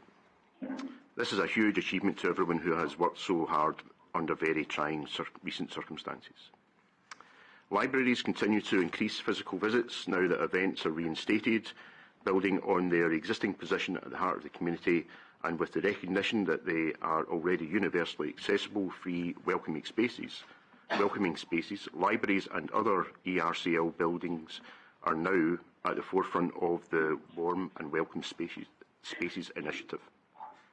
ERCL libraries have developed a programme of activities running across the winter period, and the services range from providing free tea and coffee, board games and children activities, through to providing spaces for partners like MART, adult learning, etc., to meet with people. The business of the board meeting concluded with a vote of thanks to the outgoing independent board member Andy Allen, who is stepping down after 4 years on the board. Andy chaired the Finance, Audit and Risk Committee for the Trust, and I would like to take this opportunity to thank him for his expertise and leadership in that role. We will now be looking to recruit another qualified finance professional to build on his good work, and I look forward to recommending our new board member to the Council soon. Lastly, on a seasonal note, the pantomime at Eastwood Park Theatre is The Wizard of Oz. For the second year, the panto is a co-production with Spillers Pantomimes, featuring a large professional cast and also local primary school children as the Munchkins. Customer feedback has been especially positive, as have the media reviews, one of which noted that Eastwood Park is an exemplary theatre, great programming, a theatre with excellent sightlines, accessible, friendly, helpful staff and family affordable tickets. What more could you want? Fittingly, The Wizard of Oz is the strongest performing panto to date in terms of ticket sales. To the 13th of December, over 17,000 tickets have been sold, 92% of all available tickets. Shows leading up to Christmas are very nearly sold out, but there is some availability for shows between the 26th and 31st of December. So, if you haven't booked your ticket already, I would encourage you to do so to guarantee a perfectly Merry Christmas. Thank you. Thank you very much, Councillor Anderson. And I wonder why, as a seasoned pantomime goer, when I hear pantomime, the phrase, "oh no, it isn't," comes to mind. But thank you very much for that. And can I just highlight to members of the public who might be viewing that when you referred to marked, it was Money Advice and Rights Team. Okay, thank you very much for that. So now, moving on to the next item on the agenda, item 8, is the Provost engagement for noting. And I have to say, enjoying in my part. And the next item after that is item 9, which is the East Renfrewshire Public Access Defibrillator Strategy 2022-27. And it's been compiled by Jill Derbyshire as the author. And thank you very much for that. And to be introduced by Councillor Pragnell. Thank you, Provost. Following a motion at East Renfrewshire Council on the 26th of October 2022, this public access strategy sets out a long-term commitment to contribute to increasing the number of defibrillators available in an emergency, subject to the identification of funding.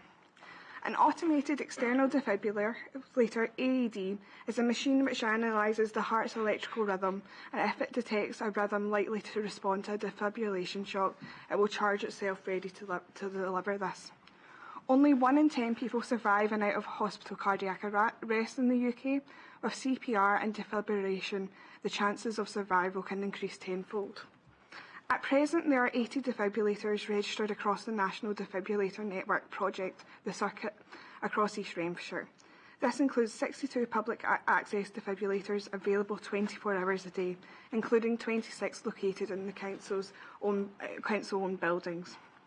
The Council is committed to working jointly through our community planning network with Scottish Government, local communities, voluntary and charity organisations, parent councils, faith groups, private sector organisations, businesses to identify sources of funding and suitable locations for additional defibrillators across East Renfrewshire. The paper is self-explanatory, and I commend Jill Derbyshire for her excellent work on this. It asks us to identify a community defibrillator champion, and I would like to nominate the Provost for this role, one that she has already earned. I understand that Councillor Anderson would like to second this nomination. Thank you. Thank you very much, Councillor Pragnell. Councillor Anderson. Thank you, Provost, and thank you, Councillor Pragnell. I absolutely want to second this and support the paper. It delivers on what we said we would do in our manifesto, and it is a comprehensive, detailed, holistic approach to providing public access defibrillators throughout East Renfrewshire. It details working in partnership with all the relevant parties and allowing participation and appropriately and in a correct manner that allows these to be deployed to the correct places. It also refers to actually government advice on the approach as to where they should be located, and it's exactly what we had intended to do. So I very much want to support this, and I'm delighted to receive such a comprehensive report from our council officers. Thank you. Thank you very much, Councillors. Are there any questions or points on the paper? We have Jill here tonight at the ready to explain anything anybody wishes to raise. Are there any points or questions? Councillor Ireland. Thank you very much, Provost. I do welcome this paper and the hard work that's gone into it from Jill. It is so incredibly important that East Renfrewshire Council are working on this and have a publicly accessible network of defibrillators across the authority. And I'm pleased to see the Minority Administration taking this seriously with this paper. I really do want to thank Councillor Lundy and Councillor Bamforth for bringing their defibrillator motion before the last council meeting. So thank you very much.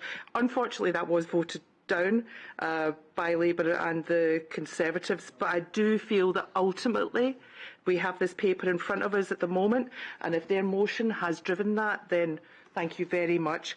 The paper states that East Renfrewshire Council agree to encourage the Scottish Government to provide additional funding to support purchase, installation and ongoing maintenance of additional defibrillators across East Renfrewshire. I would like to take this opportunity once again, as I did at the last meeting, to applaud Renfrewshire Council's approach when just last year SNP administration councillors made this a priority through their yearly revenue budget and committed to installing council-funded publicly accessible defibrillators at the gates of all 50 of their primary schools, and that defibrillators would be added at secondary schools where the existing ones aren't accessible to the public.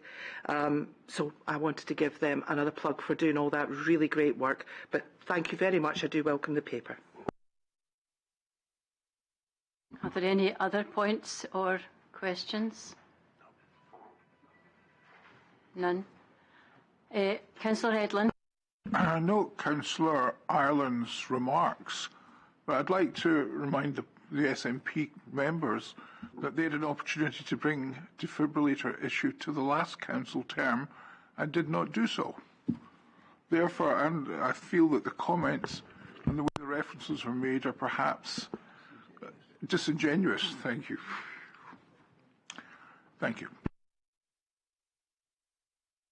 Thank you very much, Councillor Edlin. So it's been explained the impetus and the driver of this, but I think there's many people who can take credit for the work that they've done involving defibrillators across our area, and none less than former Councillor Douglas Yates. So really, to give credit where it's due, there are many people who have contributed to this good cause, and I'm certainly looking forward to a more collaborative way of working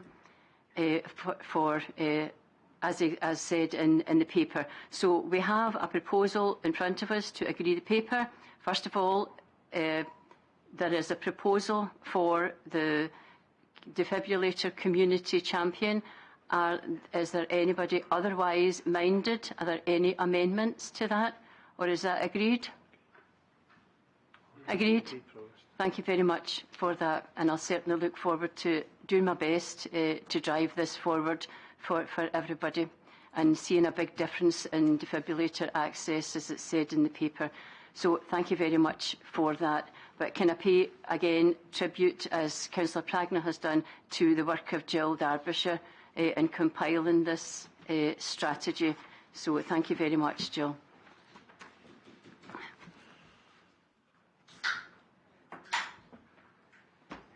Moving on now to item 10, which is council tax collection.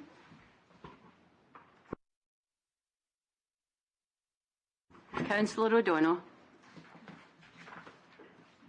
Thank you very much, Provost. This report has been brought forward in response to the motion presented to the last council meeting, which asked us to investigate changes implemented in East Renfrewshire's council tax collection, the capacity to establish repayment instalment schedules, and report back on how the system would be amended to accommodate the flexibility previously given. The broader context behind this paper is that the Council has two competing objectives. One is to efficiently and effectively collect council tax, including follow-up on arrears, which makes up 18.3% of council revenue budgets. And secondly, to support the most vulnerable in our communities, particularly at this time of cost of living crisis. As all members here will realise and know, the Council has a statutory duty to collect tax and pursue industry standard debt recovery action in line with legislation. This paper outlines what that is specifically and clearly, and shows that not just in terms of complying with best practice in other Scottish authorities, we actually have an improved service in terms of how we deal with customers going through that cycle. It is true that some changes in the summer were made to the process for recovery of council debt. That has been addressed in terms of the recommendations as to how we deal with those individuals that fall into arrears. We are keen to support local customers and are intensely aware of the pressures of the cost of living crisis. The Revenue Service has already built in additional steps beyond those that the rest of Scotland complies with the key aim of starting an engagement early with customers who are experiencing challenges. And we've also negotiated a common financial framework to ensure our Sheriff officers are working to the same personal budgeting assessment standards as our MART team, our Money Advice and Rights team. This is a more rounded framework and is actually more lenient than used in many other areas. However, considering the terms of the motion carefully, we had made internal arrangements to further strengthen the support in place for customers who are struggling to pay. We've outlined those in the papers in terms of how we deal on an exceptional basis, up to a maximum of 10% of debt recovery cases, where there's genuine financial hardship and the customer makes contact with the council.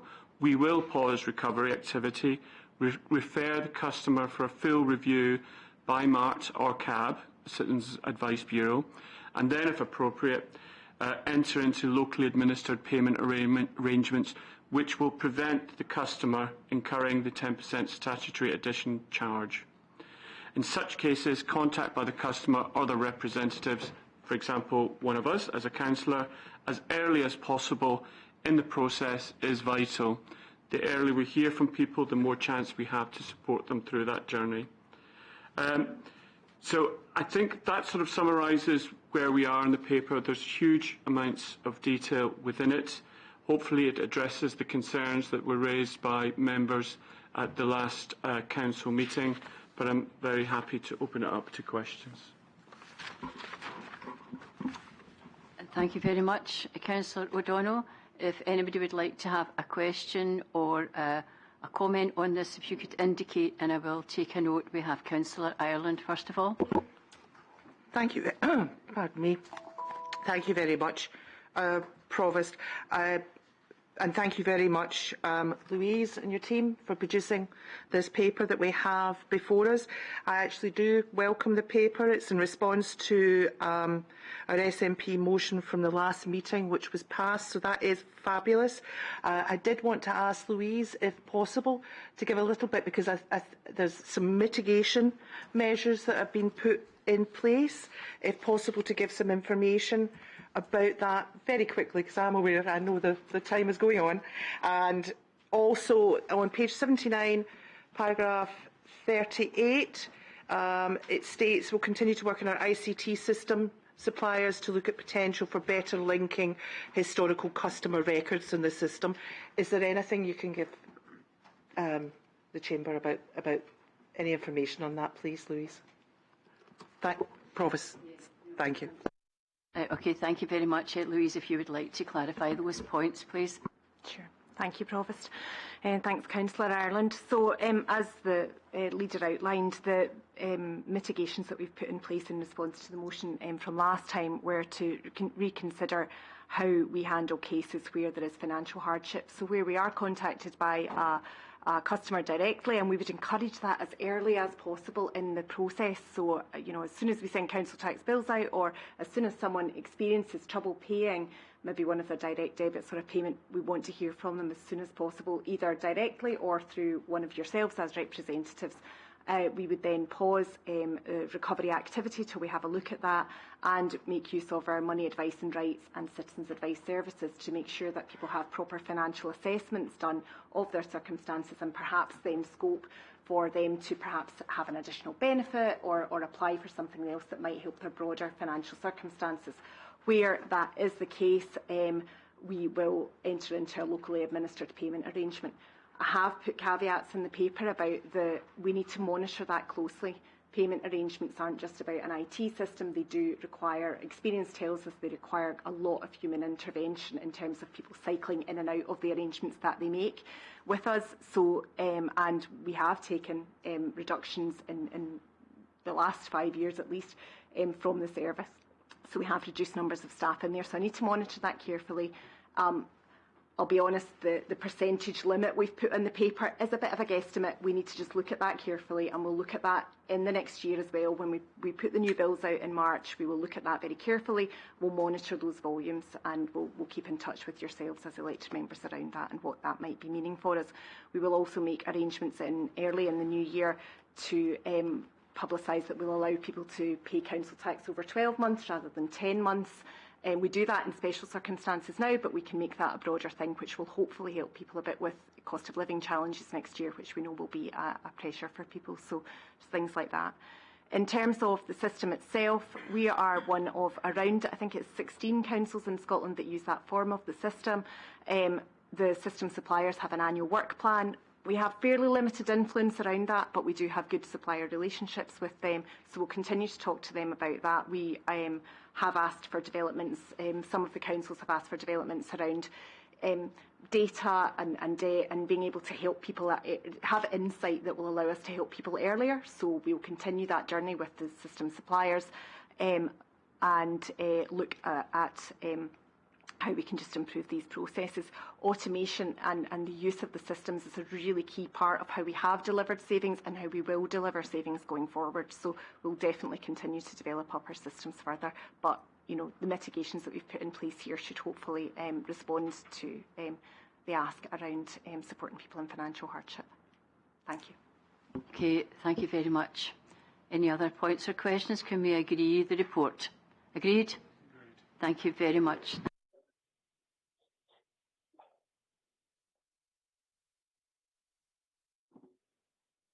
Moving on now to item number 11, Renfrewshire Council Busby On-Street Waiting and Loading Order 2022. Are there any points or questions on this? There don't seem to be any, so can we agree that report? Agreed. Thank you. Moving on now to item 12, Public Holiday. King's coronation, and it feels quite strange using the term king rather than queen now after so long. The King's coronation's 2023, and the report is seeking approval for Monday the 8th of May to be designated a public holiday to mark the coronation of the King. Are there any questions or comments from members? None indicated. So we've agreed the report. Agreed? Yeah. Councillor MacDonald, do you wish to comment on that item about the public holiday and the coronation? Yes, very briefly. I just wanted clarification from education. Will that require that schools will be closed on that day? Thank you.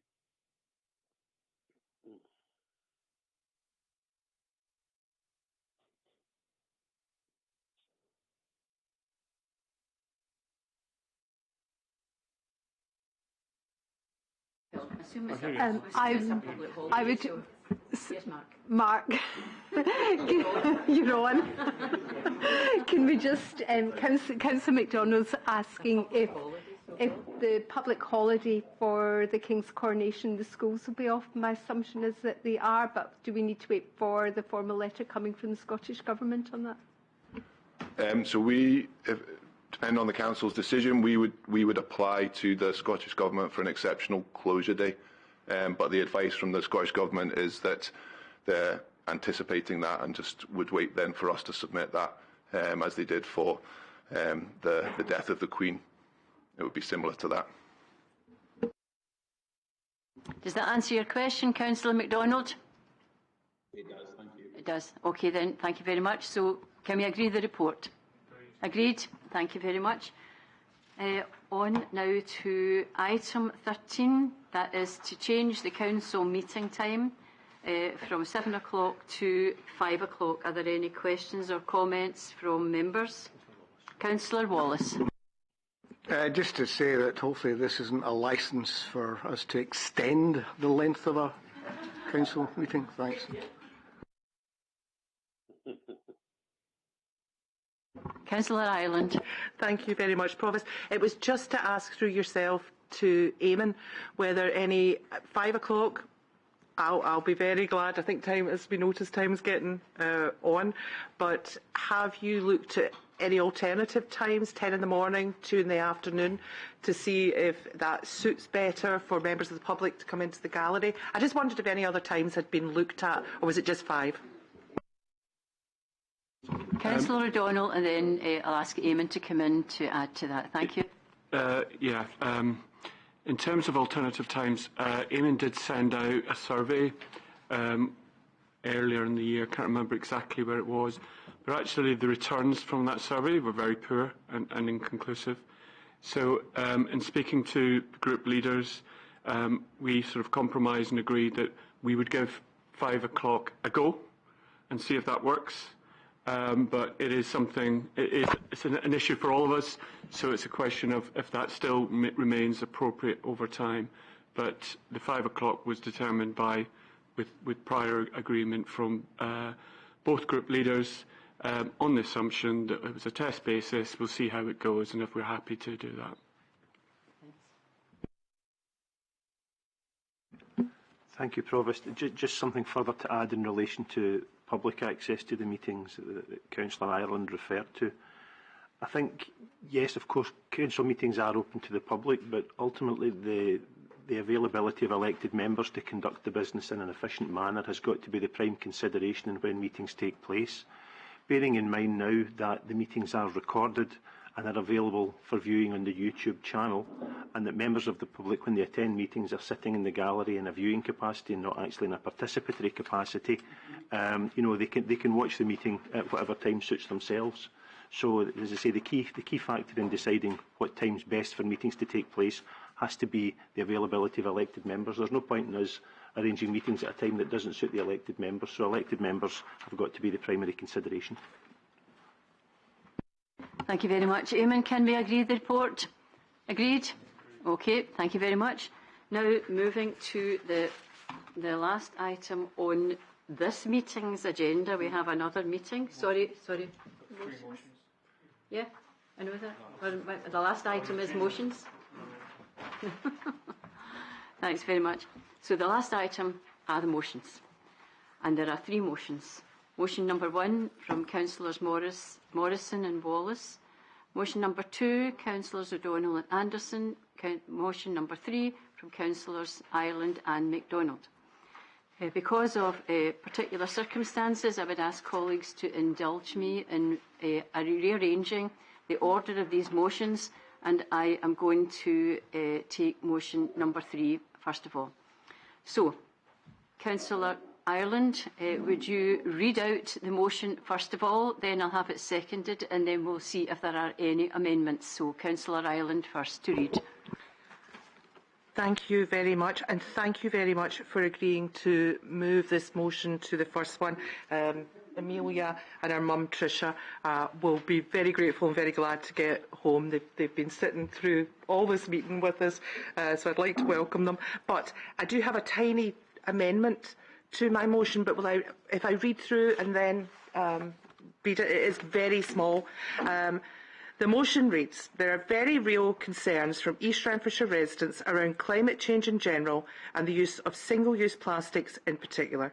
This council resolves, and this is where I'm putting a very, very small change in, to work towards developing a robust strategy to make East Renfrewshire Council a single-use plastic-free authority and encourage East Renfrewshire Council's institutions, businesses, tenants and citizens to adopt similar measures. Council will also engage with teachers and pupils in our primary and secondary schools on the climate emergency and the actions which can be taken to tackle it, including which measures can be taken to remove the sale of water in plastic bottles from within our schools and replacing this with a more sustainable alternative. Thank you. The seconder. Councillor MacDonald, seconder to the motion. Happy to second that. Okay, right, thank you very much. Thank you. I have to confirm you are seconding the motion as amended by the mover of the motion, Councillor MacDonald. Can you confirm? That is indeed correct, Provost. Thank you very much. Are there any amendments? Councillor O'Donnell, you happy with the kind of tweak? I appreciate the dialogue we had on this matter earlier and very happy to support the proposal, so thank you for that. Okay, so the motion is agreed by the Council in full, but I would offer Councillor Ireland a few minutes, really not to speak to the motion, but you might wish to speak to the impetus behind the motion, a person who inspired the motion, who you've already named. So a few minutes, please, in doing so. Thank you very much, Provost. I want to say a huge thanks, as I'm sure Councillor MacDonald joins me in this, to Amelia Hamilton, who's here tonight with her mum, Tricia. Amelia was an Netherley primary school pupil who brought this to our attention, and I want to congratulate her for her work on climate change. I earlier emailed Amelia's fantastic class presentation to all councillors, and within this presentation I wanted to read what Amelia herself had written. Amelia said, "We're told we need to save our planet, so I think it's wrong for us to keep selling plastic water bottles in schools. The damage we are causing the planet doesn't have to happen, and I want a healthy planet to grow up in for me and my friends. I think by banning the sale of plastic water bottles, we can not only make a big difference to the planet, but we can set an example to all the other schools and councils in Scotland. It's a small change, but we can make a big difference." I wanted to say that the dangers of single-use plastic they're real and they're serious. And these steps, that if we pass this motion, that is going to make a real difference here in East Renfrewshire. It's aiming to build on what we've already put in place, and it's wonderful to see. I want to give, again, another big thank you to Amelia for bringing this to our attention. It's been wonderful to see a local primary school pupil so committed to creating a better future for our planet and for ourselves. So thank you very much, and thank you, Provost. Thank you, Councillor Ireland. We will now move to the other motions. Motion number 2. Councillor Wallace. Thank you, Prof. I just feel it's just perhaps worthy of comment following on, just to say that we do appreciate the amendment, because the powers of persuasion of young people like Amelia is more than enough to persuade us without having been told what to do. So well done, Amelia, and thank you. Moving on to the other motions now. We're on now to motion number 1. So can the mover of motion number 1 please read out the motion, please? Thank you, Provost. Council notes the decision of the Supreme Court of 23rd November 2022 stating there is no legal constitutional basis on which the Scottish Government can proceed with a planned rerun referendum on Scotland leaving the United Kingdom. Council welcomes the certainty offered by this decision, noting recent discussions of the Council's Audit and Scrutiny Committee on the importance of horizon scanning of possible risks to be added to the Council's Strategic Risk Register. This follows a recommendation by Audit Scotland on 7th of April 2022.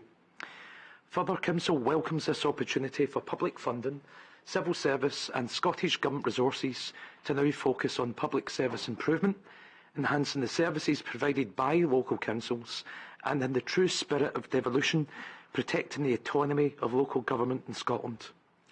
The Council welcomes stronger prospects for good faith, cross-party working and better collaboration across all tiers of government in Scotland to the benefit of all of our residents. Thank you very much for reading out the motion. Is there a seconder to the motion? Thank you very much. I'll now ask, are there any amendments to this motion? Councillor Merrick, is there a seconder to your amendment? And Councillor Bamforth or Councillor MacDonald? Councillor Buchanan, which of you is going to second it? You're both putting your hands up. So Councillor Merrick is proposing to amend it. Who's seconding? Councillor Merrick, who's seconding your amendment? Councillor Bamforth. Right, got you. Right, I'll just wait till Eamon comes back again. And I think we would need a minute or two just to read that amendment. So we'll just pause for reading for a few minutes, please. And Councillor Merrick, if you would mind switching off your microphone.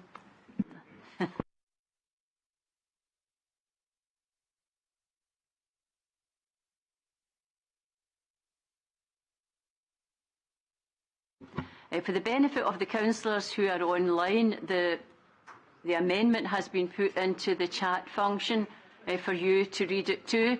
So just a few minutes, everybody, to read that.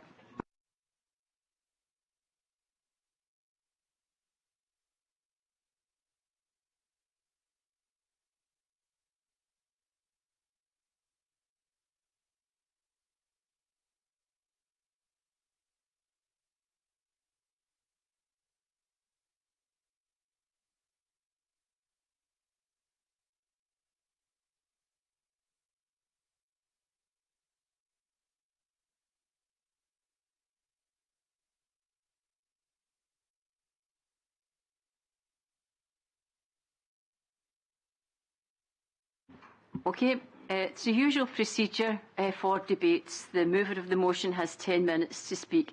Everybody else has 5. So starting with Councillor Morrison. Thank you, Provost. I would just like to begin my contribution tonight with some context. East Renfrewshire, like the rest of Scotland, has just come through a pandemic. As we have debated in this chamber previously, we are facing a global cost of living crisis and our public services are stretched to breaking point. Instead of dividing Scotland all over again, we need to focus on the priorities of the people, such as dealing with the cost of living crisis, bridging the attainment gap, dealing with the funding crisis facing the HSCP, fixing our roads and ensuring what we pay our staff remains competitive, and improving the capacity of our schools. To give one example, our schools are so strained that last month this Council's Planning Committee refused a planning application which would have brought 45 new local jobs to the local area and new leisure facilities for the community, because our Education Department advises merely 6 new houses, just 6, is all it would take to break the capacity of our schools. In short, East Renfrewshire has other, bigger and more important priorities right now than breaking up the country. Irrespective of the damage which would be unleashed on our communities and the missed opportunities to put so many other aspects of them right, the First Minister was determined she wanted her second referendum, because that is what it is, the SNP's referendum, not the Scottish people's. Well, what better diversion after 15 years of failure in office? Regardless of these failures, 1.3 million people did vote for the SNP in the 2021 Scottish elections. It gives them a mandate to govern within the devolution settlement. It does not give them a mandate to overturn the wishes of the 2 million Scots who voted to remain in the United Kingdom in 2014. That 700,000 elector gap shows the democratic mandate does not exist for a second referendum, and now the Supreme Court has confirmed the constitutional basis and the legal basis do not either. We should welcome the certainty this provides our communities and the Council as we plan for the years ahead at a challenging time. As members will be aware, Audit Scotland recommended in April this year that our Strategic Risk Register, the document which sets out possible risks we face as a Council and how we may mitigate against those risks, should contain a section on scanning horizon for possible risks. The Audit and Scrutiny Committee discussed the prospect of adding a rerun of the referendum to that register, and at a time when we face so many other uncertainties, for example, around a funding settlement, this is one major risk we can do without. The reason why this would be considered a risk is clear to see for all who would look. A deep cut to our resources, which would have a pervasive impact on every aspect of every service we deliver, even deeper than we've faced in recent years.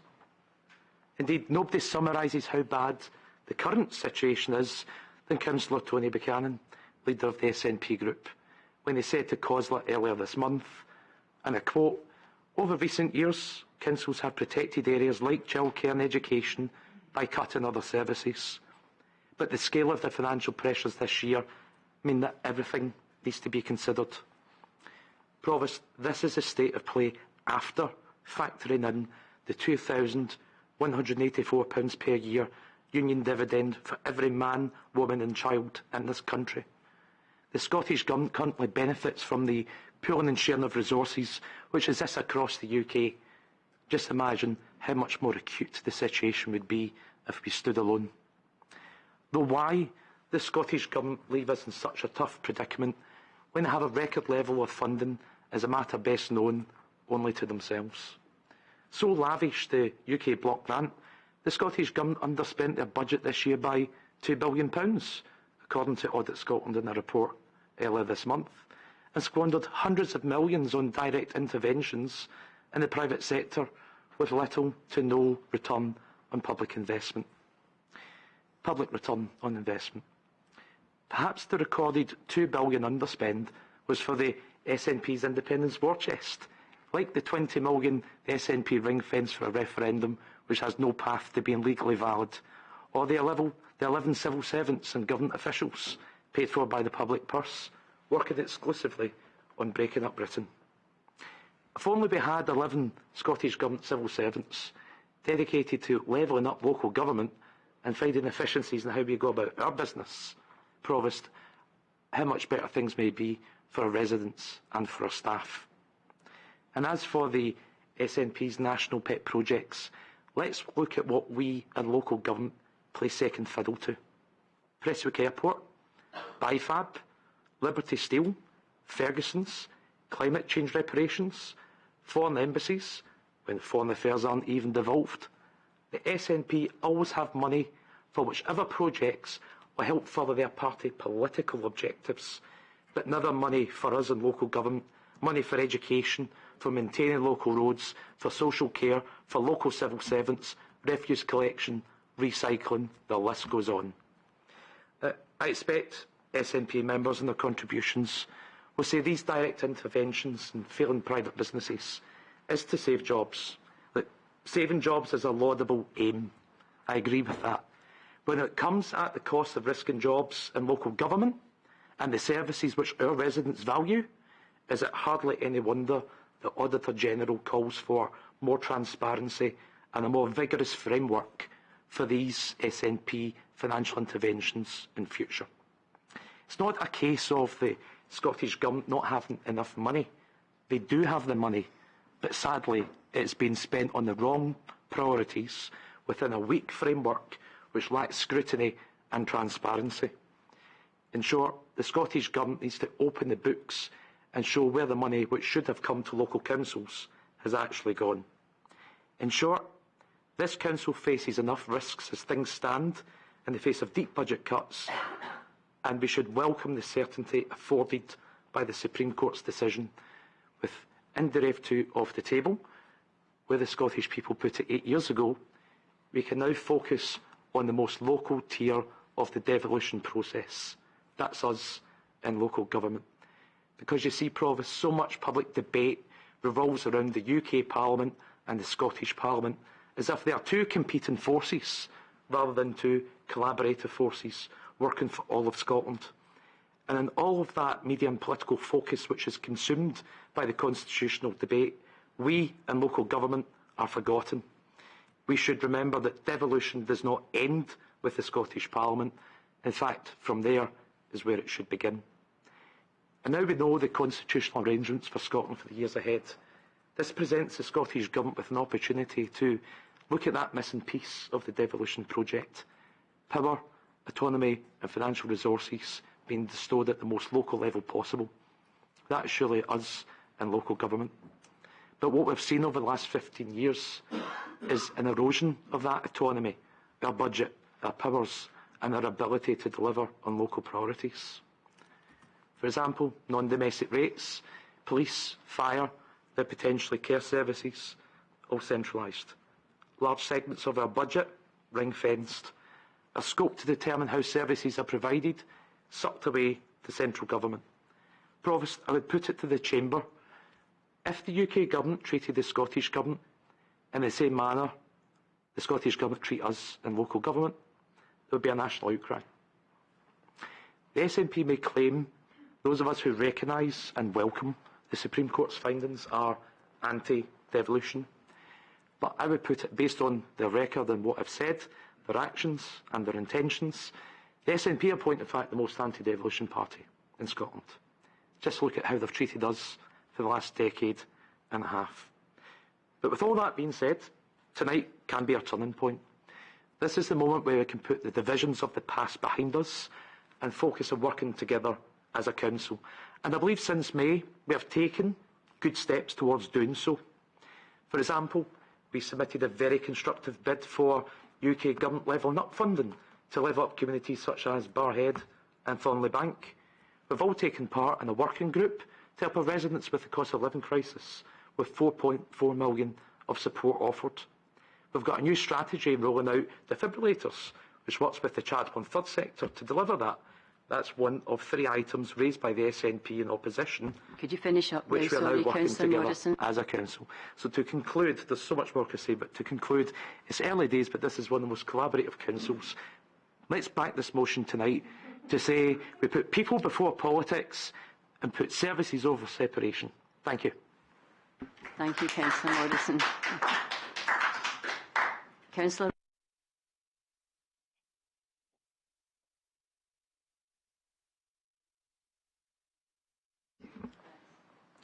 Thank you, Provost. I think just to commend Councillor Morrison on very efficiently and eloquently highlighting the sword of Damocles that hangs by a thread over local authority owing to policy and decision-making at government level, while simultaneously blasting the SNP amendment out the water without even knowing what it was in advance. So thank you, Provost. Happy to second the motion.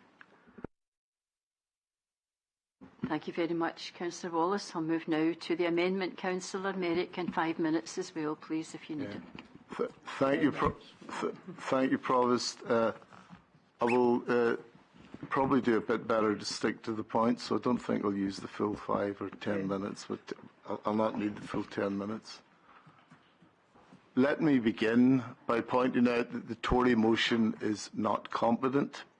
The Supreme Court ruling says that the Scottish Parliament does not have the power to legislate for a referendum on Scottish independence, but of course there does remain a legal basis to proceed with the Scottish referendum, and that legal basis is via a Section 30 order.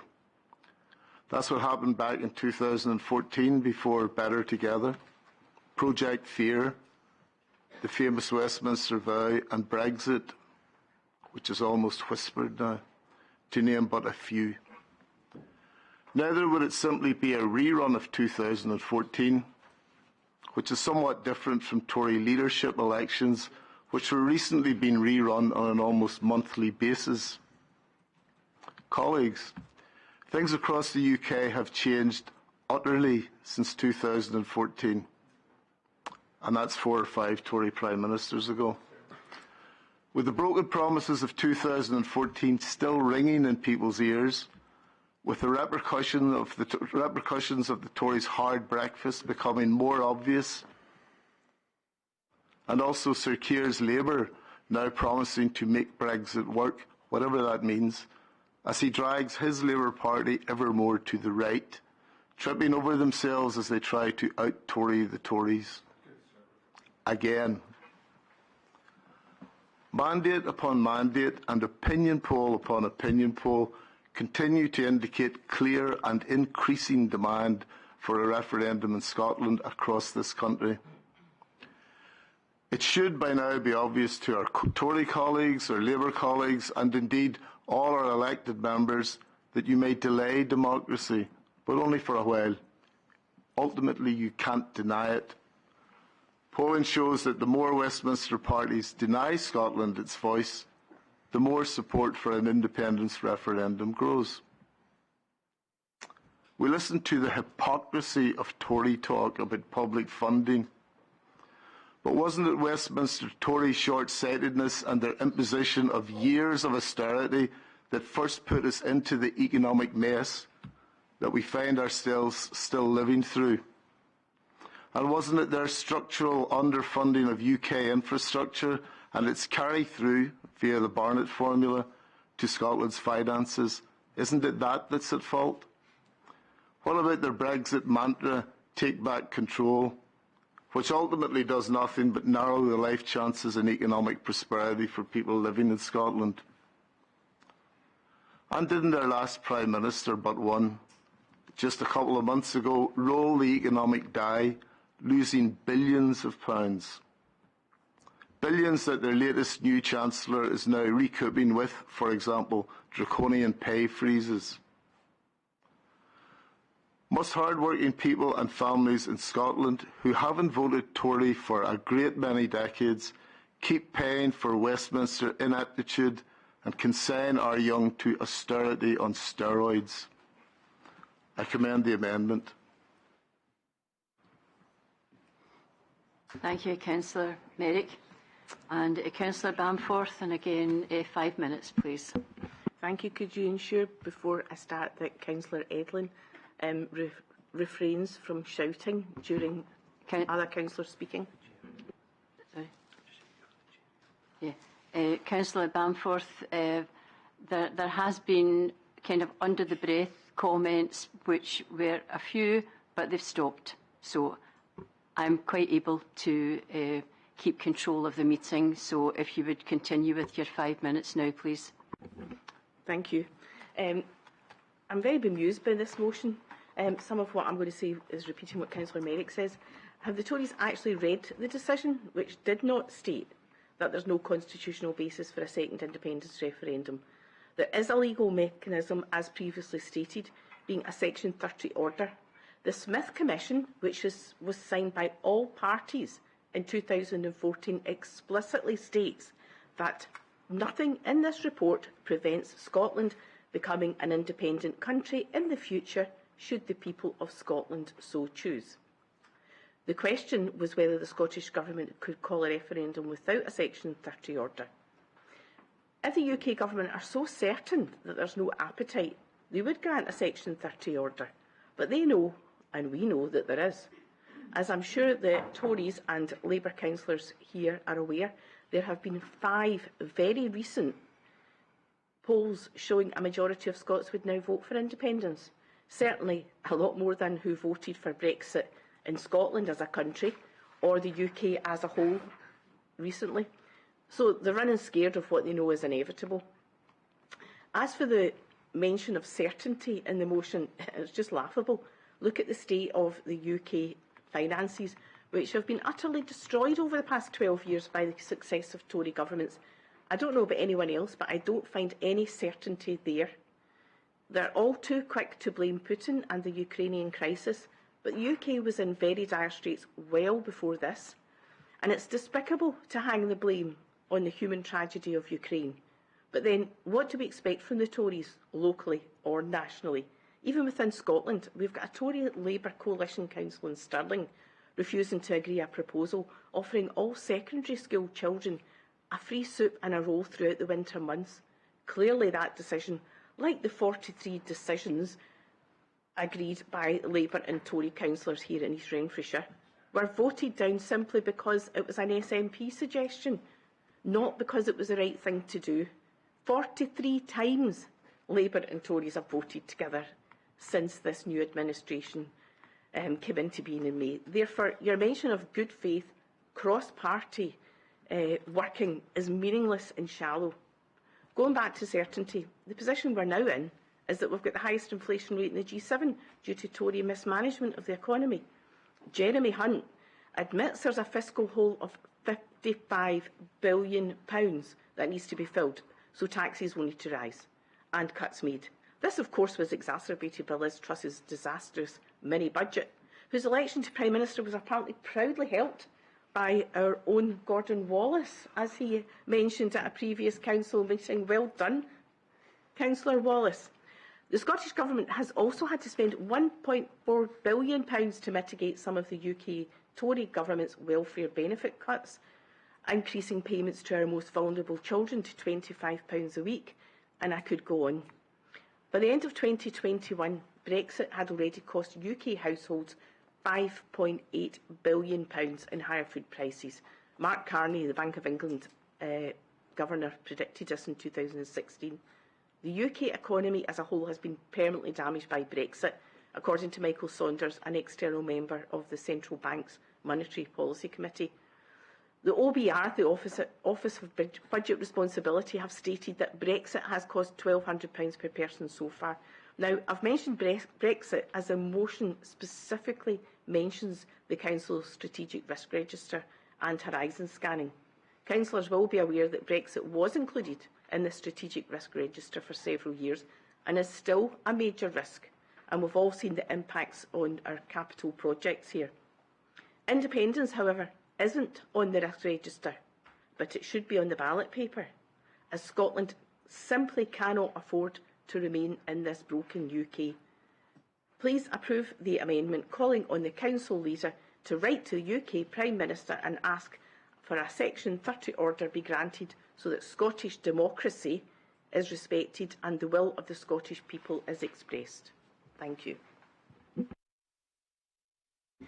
Thank you very much, Councillor Bamforth. Are there any other points anybody wish to make? Councillor Ireland, Councillor Buchanan, Councillor Lundy, Councillor MacDonald, in that order. If I can just remember what that order was now, but I'm sure you'll remind me. Right, thank you very much. Councillor Ireland. Thank you very much, Provost. Councillor Morrison is correct, and he probably didn't expect me to start off like that. But after listening to him, I agree, yeah.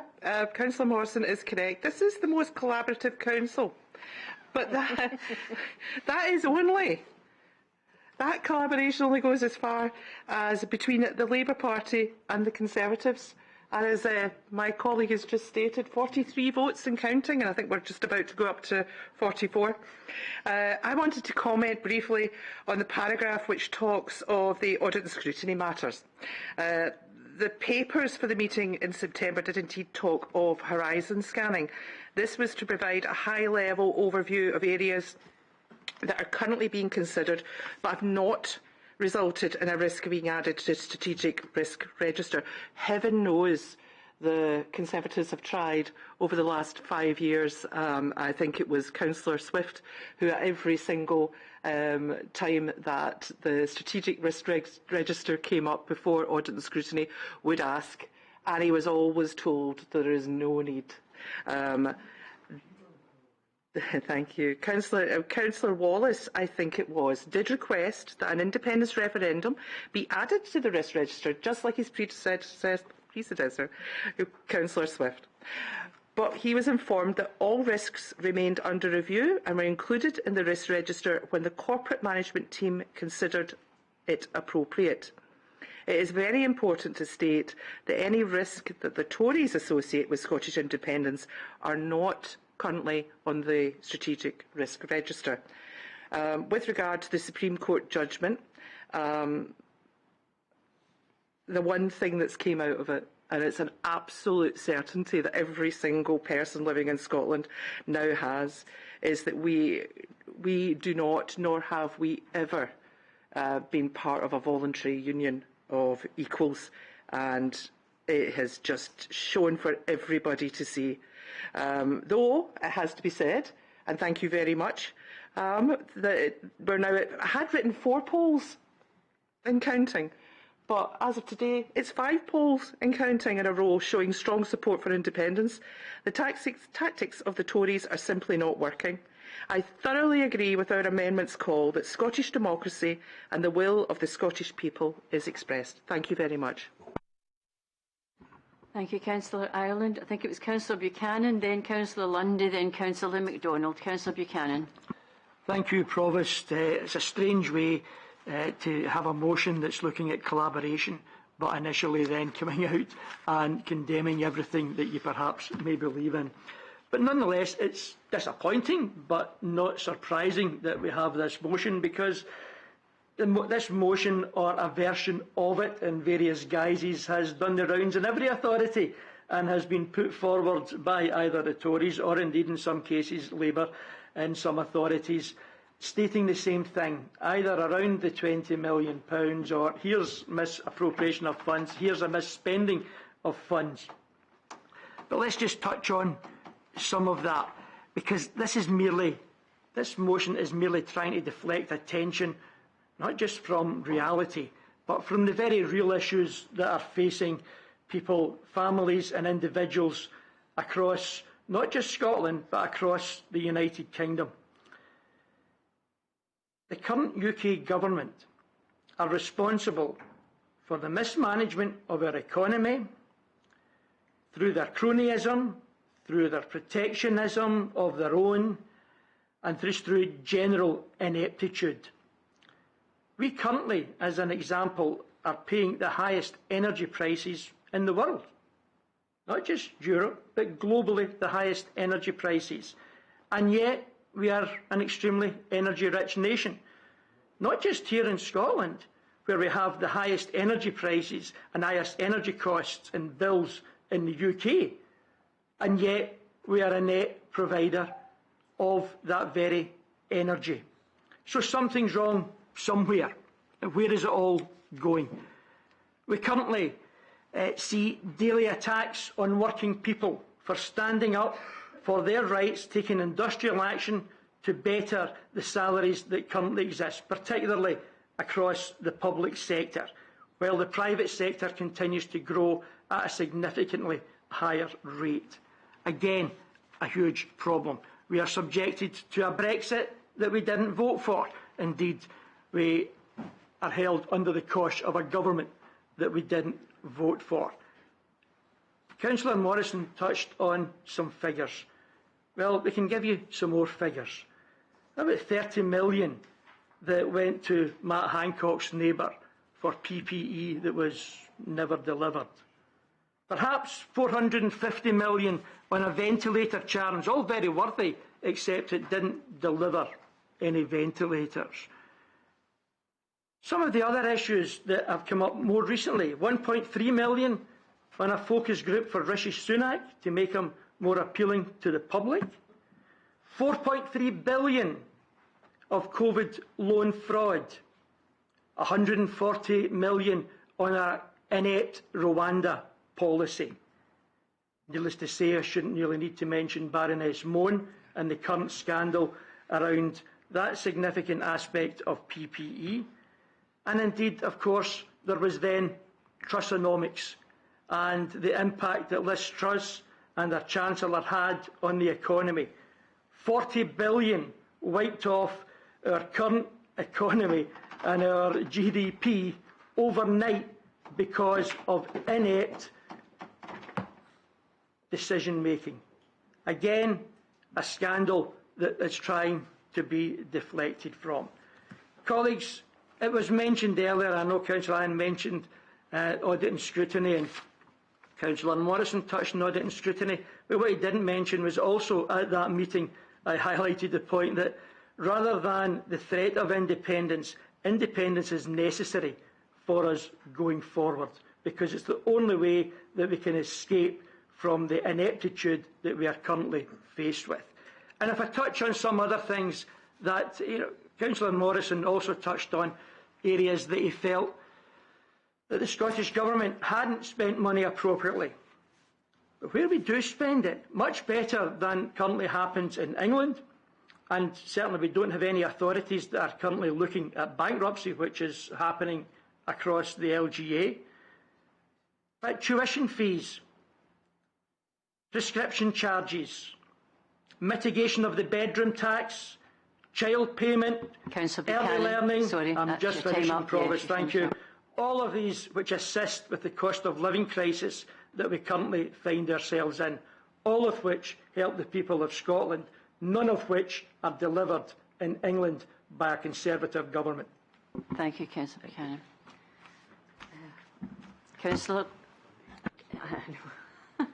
Councillor Lundy, then Councillor MacDonald, and if anybody else wishes to let me know, I'll add your name to the list. Councillor Lundy. Thanks, Provost.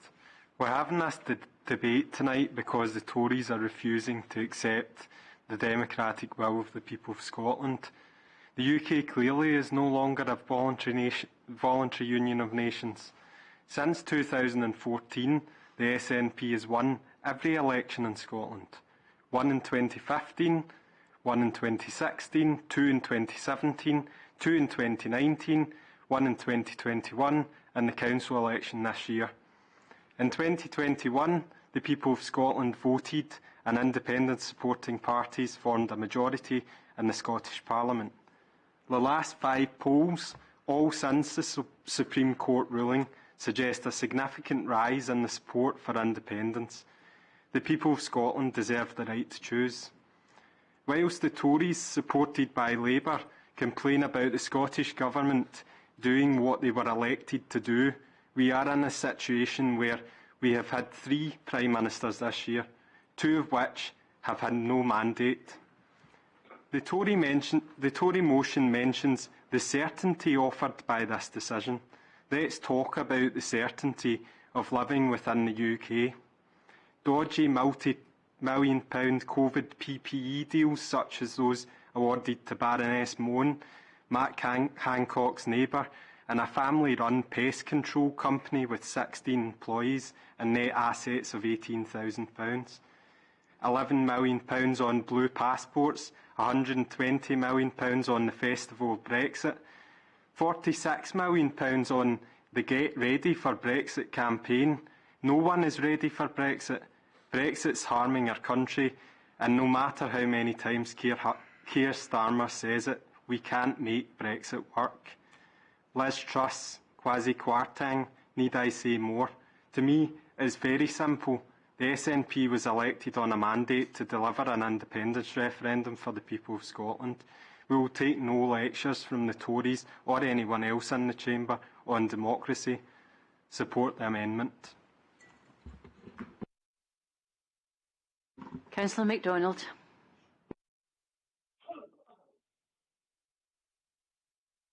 Thank you very much, Provost. Look, I'm not going to get into the back and forward between the different positions of the parties that sit within the chamber. That's for them to do. But what I would say to this is, in response to Councillor Morrison's contribution, and I have a great deal of respect for Councillor Morrison. I like him on a personal level. We get along well.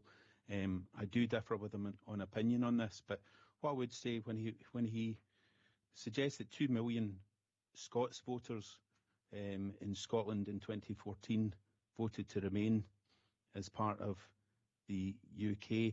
They weren't Scots, they were voters in Scotland, of which were made up of other people from other parts of the UK. Many people from other parts of the UK live in Scotland and from the European Union live in Scotland and have made Scotland their home. So that's one point I wanted to make. So they voted in favour of the Union. Indeed, enough to sway the result, voted on the basis that they were persuaded to stay in the UK, as it was the only way to continue as EU citizens.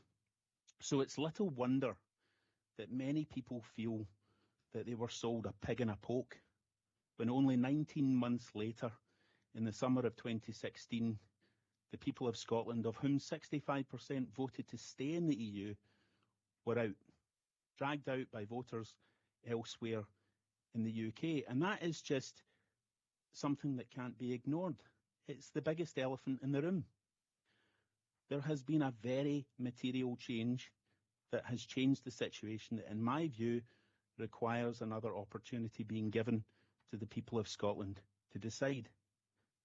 So if the politicians that support the Union continuing are as confident as they say they are that voters will vote no again, then my question is, why not support a Section 30 order being issued and get this second independence referendum completed?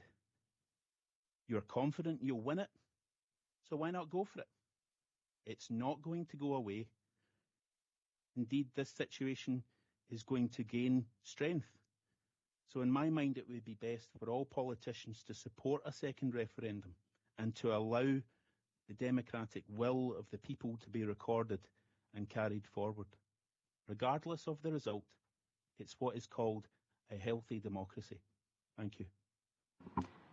Are there any other points or questions? Yes, Councillor O'Donnell, Councillor Edmund. Before I do, but at 10 o'clock at night, we have officers still here who've been working hard all day. We are here because we want to be here and take part in this debate. Can I offer the opportunity for the remaining officers to go home? The weather is awful, so if you want to go home, please do.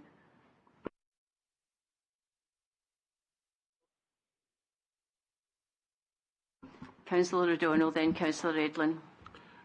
Thanks, Provost. I don't believe our residents want this council to rerun the debates on independence in this chamber.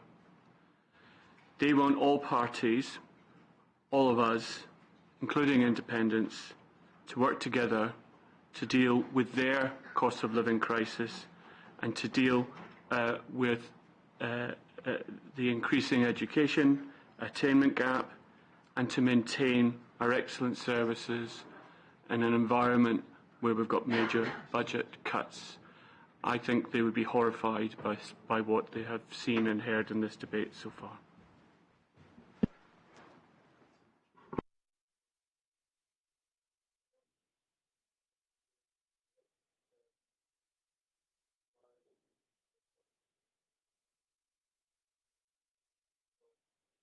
Oh, gosh. Talking to myself here. So, Councillor Edlin. Thank you, Provost. I will be brief, and I commend the leader's last comments. I would just like to say very briefly that I'm a new member. I was elected to serve my constituents, the residents of this county, and not to discuss issues that are really almost irrelevant to this chamber. The reason I'm speaking at this point is because 90% of the decisions I've been making so far and the considerations are, I reach the same agreements and see them the same way as the party and administration. And if the SNP were honest, they would probably, I rephrase that, I withdraw that comment because it wasn't the right word. If the SNP were realistic, they would perhaps see things the same way. We are working to help the residents that we represent and who are hitting very hard times. Now, the reason I'm speaking now is because of this allegation that we have collaborated 43 or 44 times with the administration. If we have, I'm proud of it. Let me say this. We are here to serve them. The people we represent want to see us working together. We are officially in opposition. We're not in administration as a Conservative group. There's nothing to stop the SNP group from collaborating more or at all, in this case, with the administrative group, the Labour group. Nothing to stop them at all. Such collaboration will be seen by the electorate to be benefiting them. I would suggest to the SNP group that they look, instead of criticising this excellent motion, they would look to work more collaboratively with the administration, as we are doing, so that we can be seen to be working together rather than indulging in petty politics. That's all I have to say. Thank you very much. Councillor Anderson. Thank you, Provost. I want to echo what the leader said and parts of what Councillor Edlin has said about anyone watching this online would not appreciate this at all. I was taking the motion on the basis of the simple 4 paragraphs that it is, and it's asking us to note the decision of the Supreme Court, the certainty offered by this decision, and I was grateful actually to hear the words, the opportunity for us to, whether it's to do with Scottish Government, public funding, civil service, to focus our resources on public service improvement. But unfortunately, well, as today's events has shown, Westminster and the First Minister have, and our SNP colleagues have mentioned this now, in Westminster, trying to take over the opposition day at Westminster. What immediately occurred to me when I read that, I actually thought, well, OK, that's the democracy we live in. And that is democracy, and you have to accept it, whether it suits you or not. And there has been, as has been spoken to, there's been many elections since the last referendum, and in each of those, the democratic process has resulted in people being elected and governments been put in place. But if, after the Supreme Court judgment, there was then talk about the next election being a de facto referendum, which is an abuse of democracy, as far as I'm concerned, because it's taking it and making it about one issue, when we have so many issues and problems, the cost of living crisis that we're having to deal with. And the problem is, if all the previous elections had been de facto referendums, the pro-UK parties in Scotland outvoted the SNP, I believe, on every single occasion. So, if you regard them as de facto referendums, then they lost every time. And opinion polls are opinion polls. They are possibly an indication, but when, the key thing is when you actually come to an election or a referendum as to how people vote. So that's really all I'd like to say. And the last paragraph, the Council welcomes stronger prospects for good faith, cross-party working and better collaboration across all tiers of government in Scotland. That's what the people of Scotland want to see now, rather than this. Okay, thank you. Thank you very much. If there are no other contributions to the debate, I will ask Councillor Morrison to sum up, please, and you have 5 minutes in which to do so. Thank you. That's great. Thank you very much, Provost. There was obviously quite a lot in that debate there, and I'm only going to respond to the points which are actually relevant to the motion. Councillor MacDonald, first of all, made a very salient point, and he is right to correct him what I said. It wasn't the Scottish people voted, it was people resident in Scotland. And Scotland has a very rich and diverse electorate who participated in the 2014 referendum. So rich and diverse, which is really testimony to how successful and appealing a country Scotland is within the United Kingdom. Councillor Merrick made the point that he thought this motion wasn't competent. Well, we've had the best constitutional legal minds look at this matter within the courts, but as per usual, we know with the SNP, they don't accept a result they do not like. Multiple members made reference to the fact that there's a material change in circumstances with Scotland leaving the European Union. This is not a change of circumstances. If Scotland had voted yes in 2014, all the legal advice showed Scotland would be out of the European Union. Scotland is currently out of the European Union. There's no change in circumstances versus what the SNP advocated for in 2014. Councillor Bamforth made reference to the fact that things have been voted down because it's SNP, and that doesn't set the correct tone for working together and collaboration. There's 3 items on the agenda tonight, which are on the agenda because the SNP brought them to Council. Defibrillators, Council tax payment policy, reform to community councils. I actually think that is representative of the fact that there has been collaboration, and we welcome more for the years ahead in this Council. In terms of upholding democracy, you cannot uphold democracy by overturning democracy. 1.3 million people who voted for the SNP in May last year cannot overturn the 2 million people, 2 million is more than 1.3, who voted no in September 2014. In terms of economic stability, as part of the United Kingdom, we use pound sterling. It's the most stable currency in the world. It has never defaulted. The Bank of England has never defaulted on its debts. Of course, the SNP, 8 years on from that debate, cannot comprehensively and conclusively answer the question as to what currency an independent Scotland would use. In terms of Councillor Buchanan's contributions on energy costs, yes, energy costs are high. We've had this discussion at Council previously. But let's consider the SNP have been against Campbell.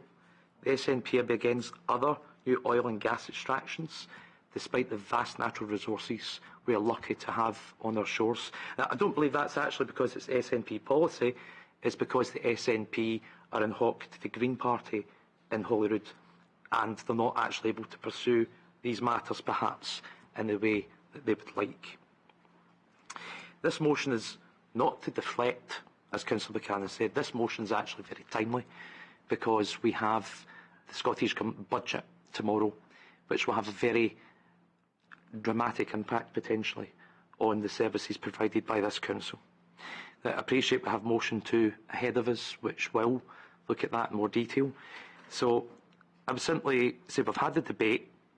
This is an opportunity now to say we put people before politics, and we put services over separation. Support the motion in my name. Thank you.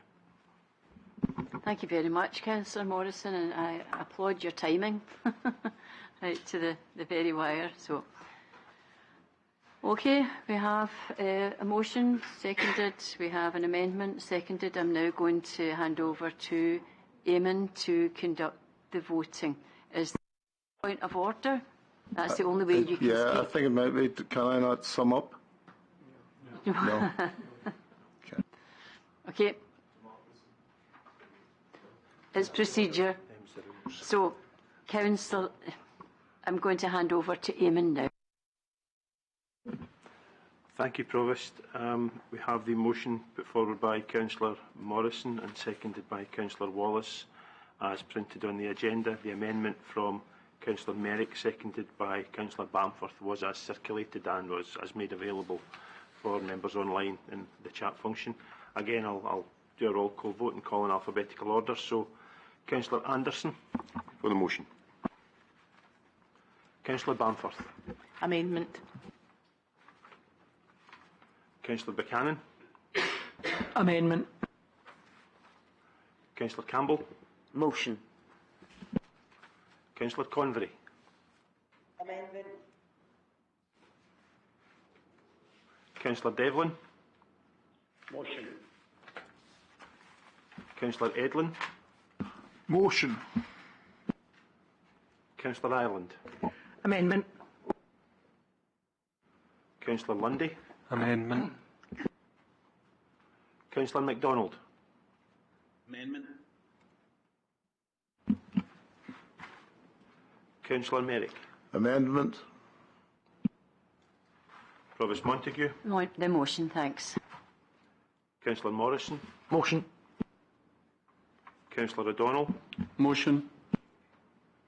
Councillor Pragnell. Motion. And Councillor Wallace. Motion. Thank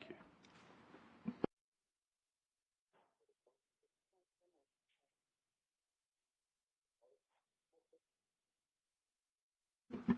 Thank you, Provost. The result of the vote was 9 for the motion and 7 for the amendment. The motion is declared carried. Okay, thank you very much, Eamon.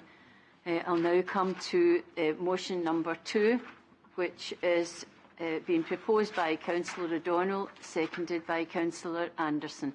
So again, same procedure.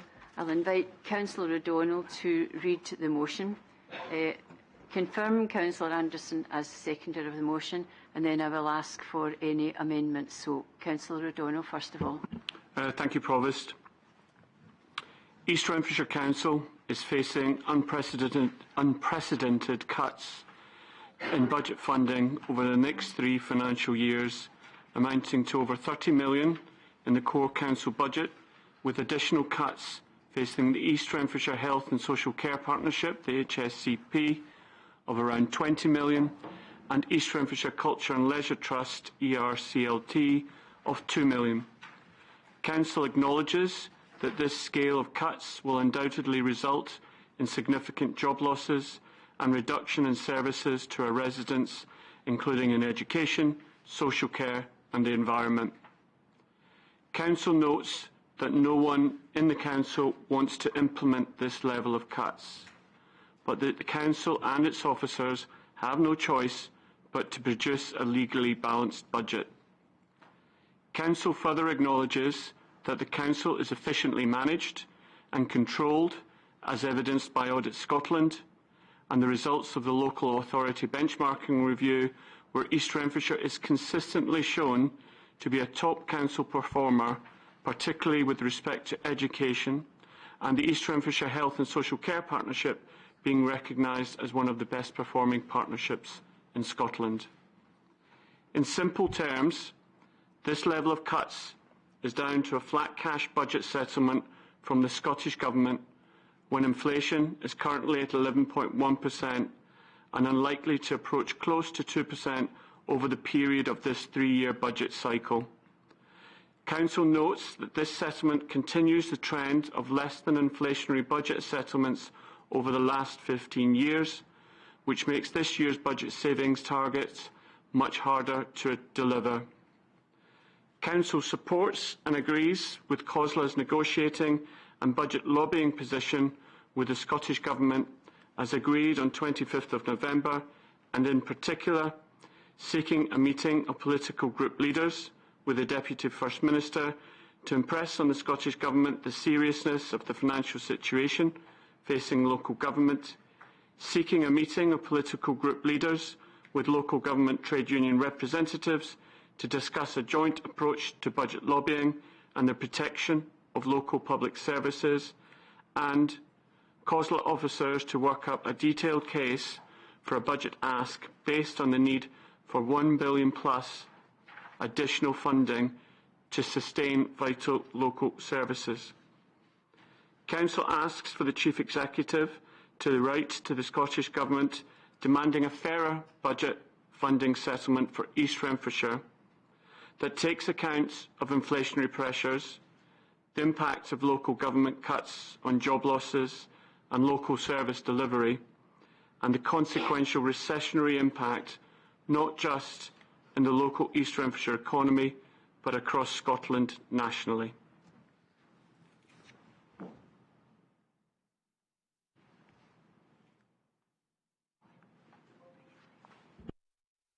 Thank you very much. Councillor Anderson, would you like to speak to support, to second the motion? Oh, sorry. So, just establishing that you are seconding the motion. I am, Provost. And is there an amendment to the motion? Councillor Lundy, is there a seconder to the amendment? Councillor Buchanan. So, okay, could you read out the amendment, please, Councillor Lundy? Council supports and agrees with COSLA's negotiating and budget lobbying position with the Scottish Government as agreed on the 25th of November. Council notes the Scottish Government are not responsible for UK inflationary pressures. Council instructs the Leader to write to the UK Prime Minister to seek a fairer block grant for Scotland's Government so that Scottish councils are not penalised by UK decisions taken far from Scotland. Thank you, Councillor Lundy. Is there a seconder? You seconding Councillor Buchanan. So I will now go to the mover of the motion, Councillor O'Donnell, who can speak for 10 minutes, and after which I'll go to the seconder of the motion and then the movers and seconders of the amendment, and everybody else has 5 minutes. So Councillor O'Donnell, 10 minutes, please. Thank you, Provost, for giving me the opportunity to speak to this motion. I have to say I'm disappointed that there's an amendment to this motion, as this was an opportunity for the whole of this Council to give a strong message for our residents that we will try to resist these budget cuts as much as possible. It looks as if that opportunity has now been lost, which is very unfortunate, and shame on us. The scale of the budget cuts facing this Council are unprecedented. On top of 80 million of cuts since 2015, this council is facing additional cuts of over £30 million over the next 3 years, with the bulk of these to be delivered in the next financial year. On top of this, the Health and Social Care Partnership are facing additional cuts of around £20 million, despite struggling to find the budget savings from previous year's budgets. And we can't forget our East Renfrewshire Culture and Leisure Trust colleagues, facing a deficit of around £2 million, despite their valiant post-COVID pandemic recovery. As my cross-party colleagues on the Budget Strategy Group will attest, none of the proposed cuts are in any way easy and will result in significant cuts to all our service areas with a significant risk of job losses.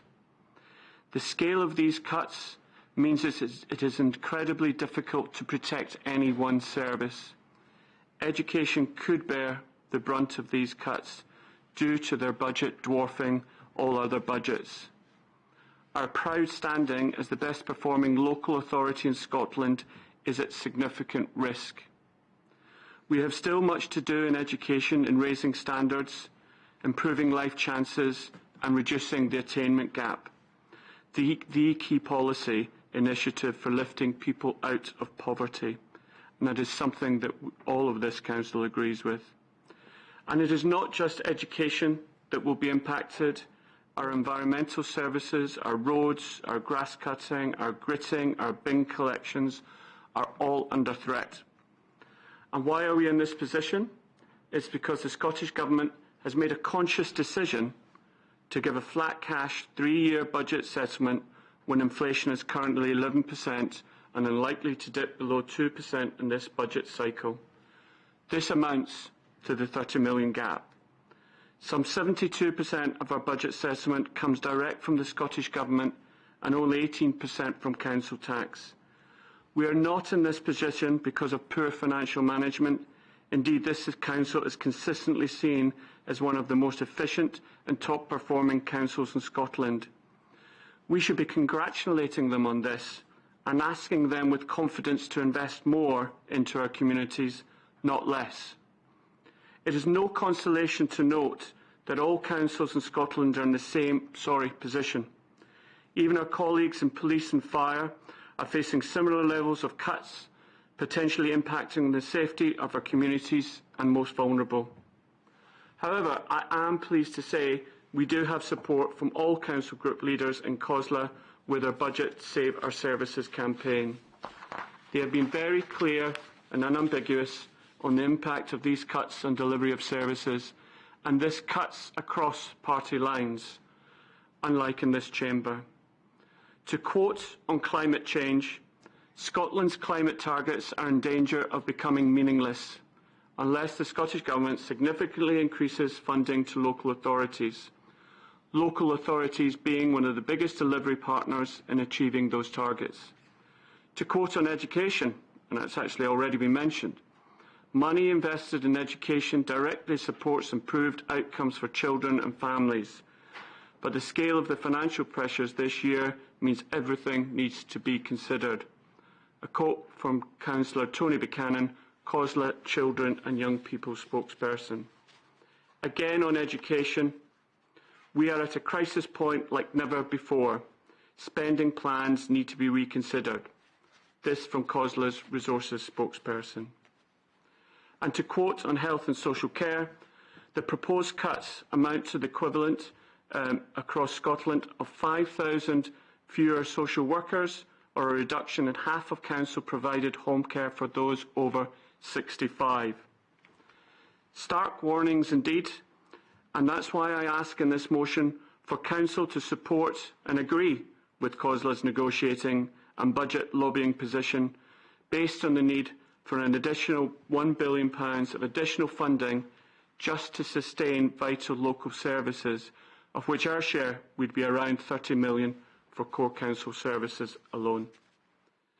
Since they came to power, the Scottish SNP government has made the political choice to reduce local authority spending budgets. They reduced local government resources over the terms of their government while centrally funded initiatives continue to bloat.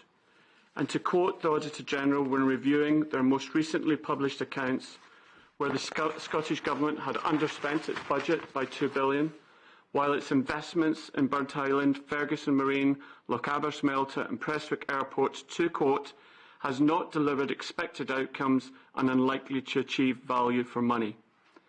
The Auditor-General also states the Scottish Government will need to ensure its policy choices and spending commitments are fully costed and transparently reported in future budgets. Enough is enough. It's time for this Council to unite and support our residents and staff and demand a fairer budget settlement. In this motion, I ask for Council to agree for the Chief Executive to write to the Scottish Government demanding a fairer budget funding settlement for East Renfrewshire that takes account of the impact of government cuts on local jobs and services and the consequential recessionary impact of these cuts, not only locally in East Renfrewshire, but across Scotland as a whole. I hope the whole Council can support this motion, but I may be deluded given the amendment that's been raised. Thank you. Councillor Edlin. Provost, is it in order, due to the lateness of the hour and the inclement weather, to reduce the members' speeches in this matter to 2 minutes from 5 minutes? Councillor Edlin, we're nearly there with it, so I prefer just to keep to the 5 minutes, but thank you for the suggestion. And we have another meeting, which is why it's so important for us to have a strict agenda and the ordering of it, etc. So, to continue, Councillor Anderson, would you like to speak in your seconding of the motion? I would, Provost, thank you. I'll try to keep it quick. I'm willing to second this motion and fully support it. As the motion clearly states, as a council, we are facing unprecedented cuts to the core council budget, the Health and Social Care Partnership and the East Renfrewshire Culture and Leisure Trust. As councillors, none of us should accept these cuts as the result of a flat cash budget settlement from the Scottish Government, especially as this follows less than inflationary budget settlements over the last 15 years. As a result of this, as a council, East Renfrewshire has already implemented £80 million worth of cuts since 2015 via efficiencies and cuts to services. As stated by Councillor O'Donnell, East Renfrewshire Council is already as efficiently managed and run as it can be, as evidenced by external benchmarking and audit. Unfortunately, as evidenced by the recent report referred to by the leader from Audit Scotland, the same cannot be said of the financial management of the Scottish Government. These new cuts are largely as a result of decisions made in Scotland. Also, it's worth noting that a recent Institute of Fiscal Studies analysis of the block grant funding from the UK Government to Scotland has shown that it is now higher than it was in 2010.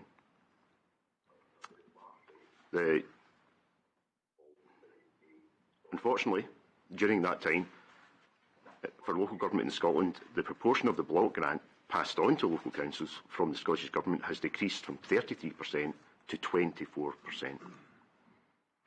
These further cuts will therefore result in the loss of hundreds of jobs and a reduction of services across the board within the East Renfrewshire Council, at a time when people are already struggling to heat their homes and feed their children. As we all know, the people who will suffer even further from these cuts to services will be those who need the help the most. There are many proposals from bodies such as the STUC as to how the Scottish Government can mitigate against these cuts. So, it's for the Scottish Government tomorrow to actually do something positive and try and help and change and not allow us to have a flat cash settlement.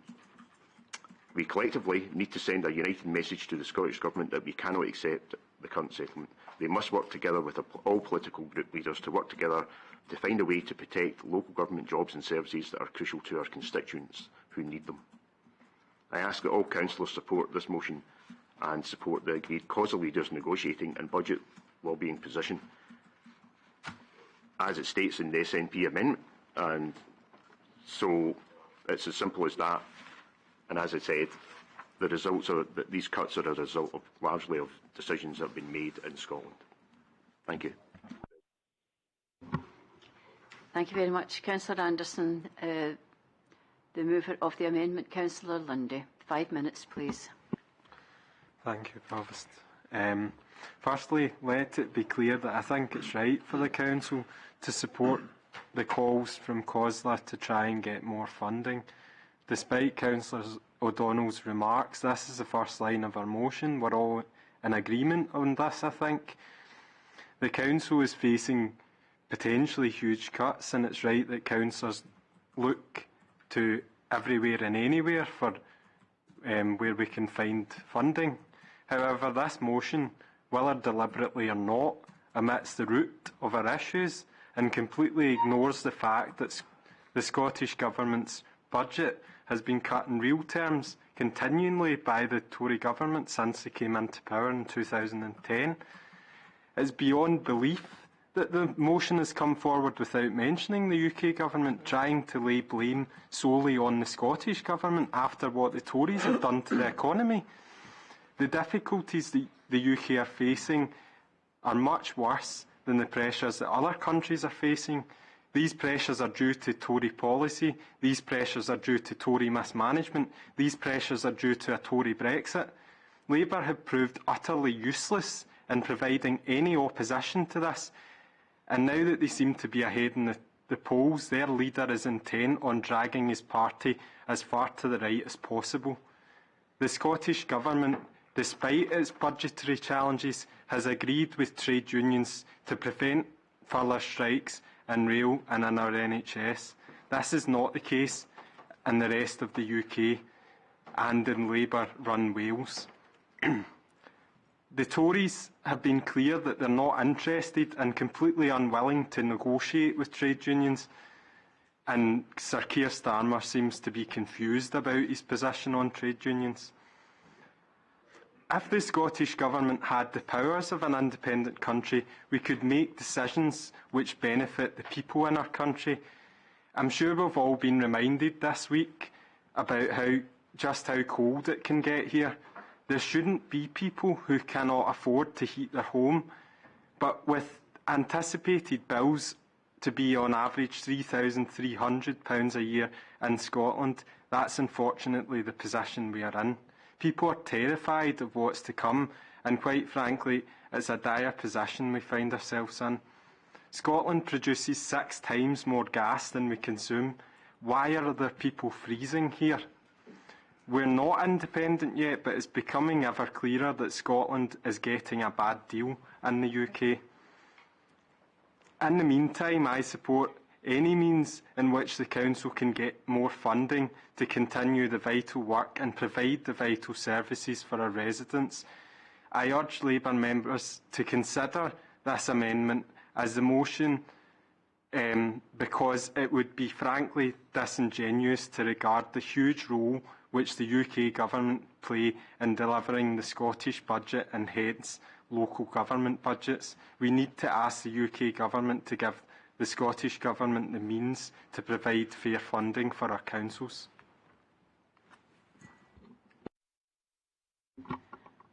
Are there any other comments? Councillor Buchanan gets an opportunity. Oh, sorry, Councillor Buchanan. Councillor Buchanan, then Councillor Bamforth. Anybody else would like to indicate? Councillor Ireland. Anybody else? Councillor Wallace. Thank you. But could I ask you to please keep your comments brief? I you have will 5 minutes, but we're running very late, so do you all really have to speak? But anyway, you are entitled to speak, but Councillor Buchanan. Thank you, Provost, and I will be relatively brief. Councillor Lundy's outlined some of our concerns, and I'm extremely disappointed in Councillor O'Donnell by suggesting, he actually said, unlike in this chamber, no one has been disagreeing with it. Our motion states that we agree with COSLA's campaign, which began on the 5th of December, will hopefully be successful and did have support. So no one's underestimating or undermining any of the decisions that we have in front of us as a council, or indeed that any council has in front of us. Those decisions are the same, and those arguments are being made and have been made. The difficulty I have is I don't agree with the Scottish Government on everything that they do. That's been made well known, and have argued for it in the past. Indeed, as the leader of the administration and deputy leader prior to that, I know how we're in the position to be financially astute, and I know how we're in the position to be one of the best performing councils in the country and delivering the best education services in the country. So I'm more than aware of all of those things, and we want to preserve those items. But I'll touch on just a couple of details. In the recent autumn statement, the Scottish Government received an additional £1.5 billion from Westminster. The current inflationary cost for the Scottish Government, which encompasses all of the funding that we ultimately get, is at £1.7 billion. So the cost and the additional funding that came from Westminster doesn't even meet the inflationary cost. That underpins the problem that we have. If we put more practical pressure on the UK Government to increase the funding to local government, not just in England and in Wales, as well as provide, for example, additional funding to the public services to secure their pay deals, all of that, dealing with those disputes that the Scottish Government has already managed to support the public sector, there would be consequentials on the back of that. That would free up additional funding, which I would hope would come to local government to enable us to move forward.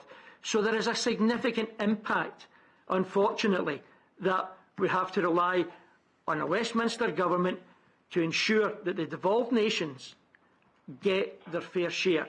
And at the moment, they have been undermined in doing that. The devolved nations didn't cause the inflationary pressures, but they are not being compensated for those pressures in order but face the consequences. And that is why we have brought forward the amendment. It's not that we disagree with the pressures that we all face. It's simply because there is, as Councillor Lundy has pointed out, another player.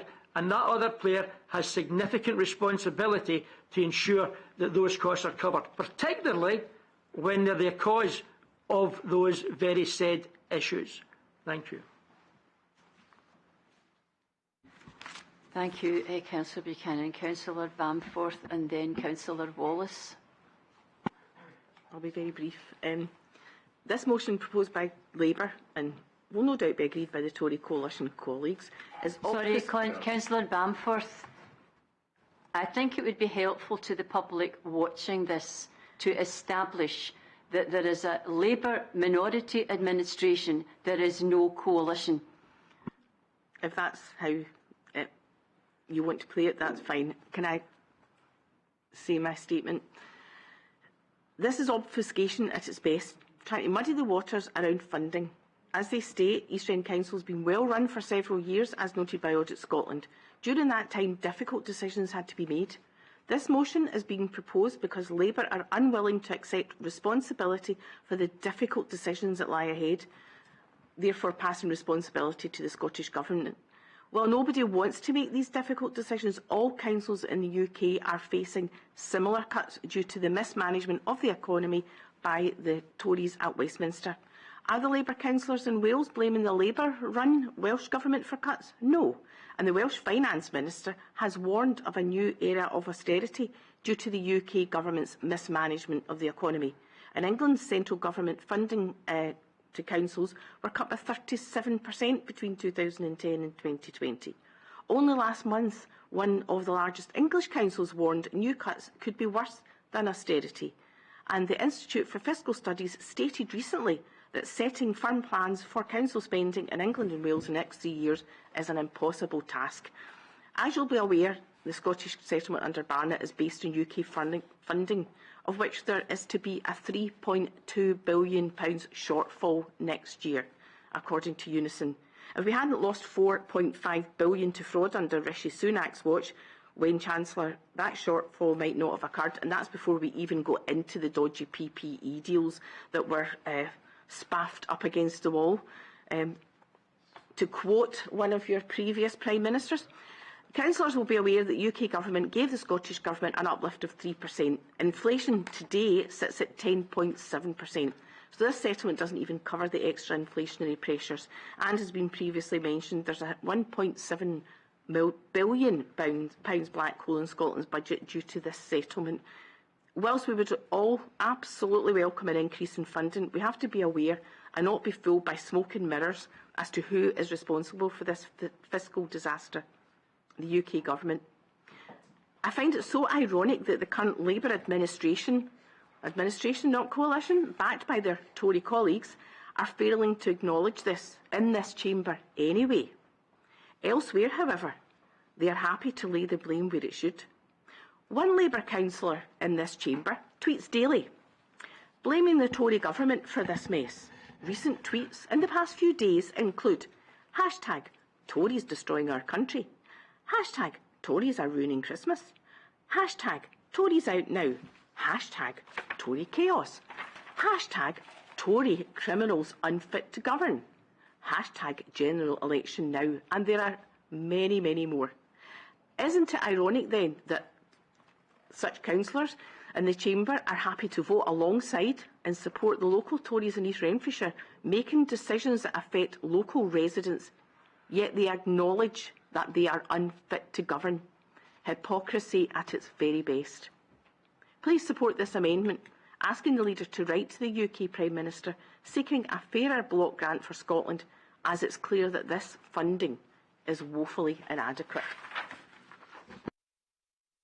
Councillor Wallace. Thank you, Provost. Just firstly, I've just learnt a new word tonight, spaffed. Spaffed up against the wall. But from what I can see here, spaff actually means you've done it well. Honestly, well, you said it. Right, sorry, moving on. To get serious, though. I think the comments that have been made tonight have really drawn what has been a thoroughly depressing evening.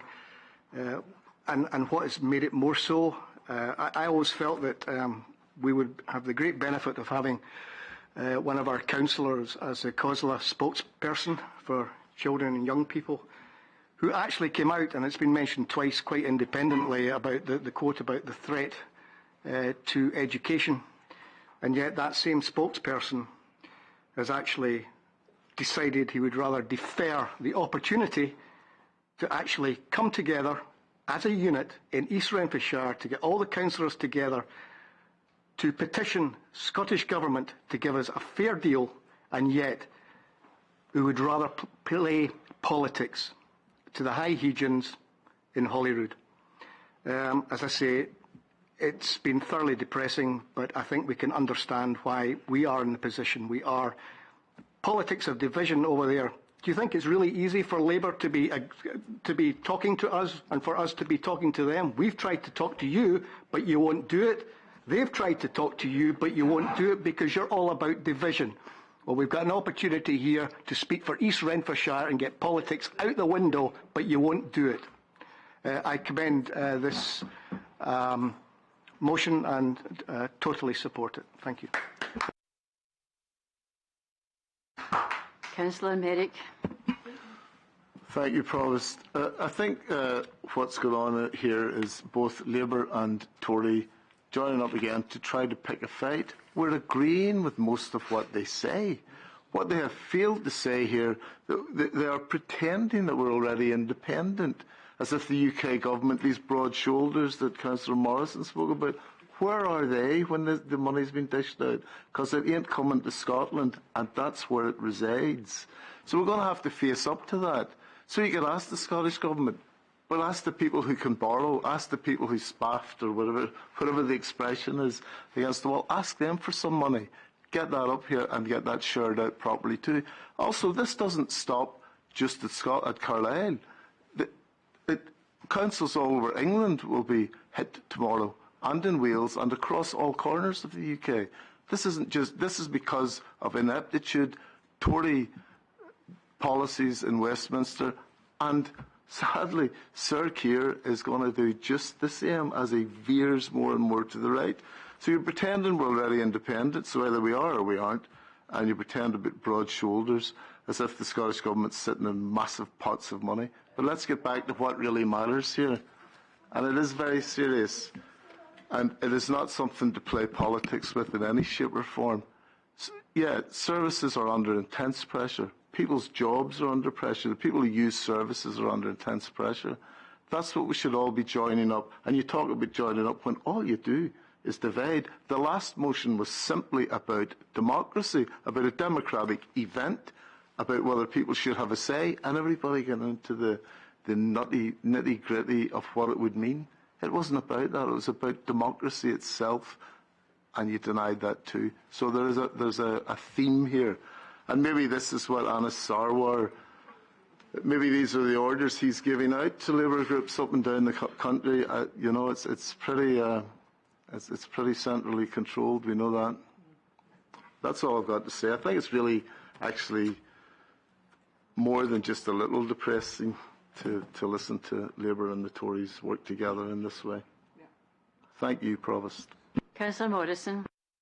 Thank you very much, Provost. And that comes at quite good timing just off the back of Councillor Merrick's contributions. Where is the money? He says, well, the Scottish Government not sitting in pots of money. Yes, it is. If you look at the Audit Scotland report, the Scottish Government underspent its budget by £2 billion. And of course, the Scottish Government have taken the decision to make Scotland the most highly taxed part of the United Kingdom. And some people may accept that because it provides stronger public services. How are we going to explain that one when we have to deliver these cuts here in East Renfrewshire? What is it people in Scotland are paying the extra higher rates of taxation for if it's resulting in cuts to public services even still?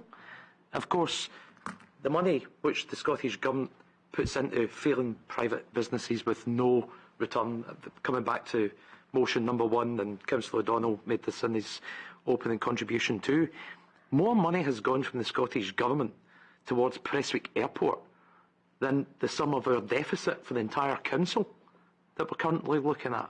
So that's where the money's going. It's not a case of the UK government's not giving us enough money. The Scottish Government's sitting in a surplus of £2 billion. It's a case of they've got the wrong priorities.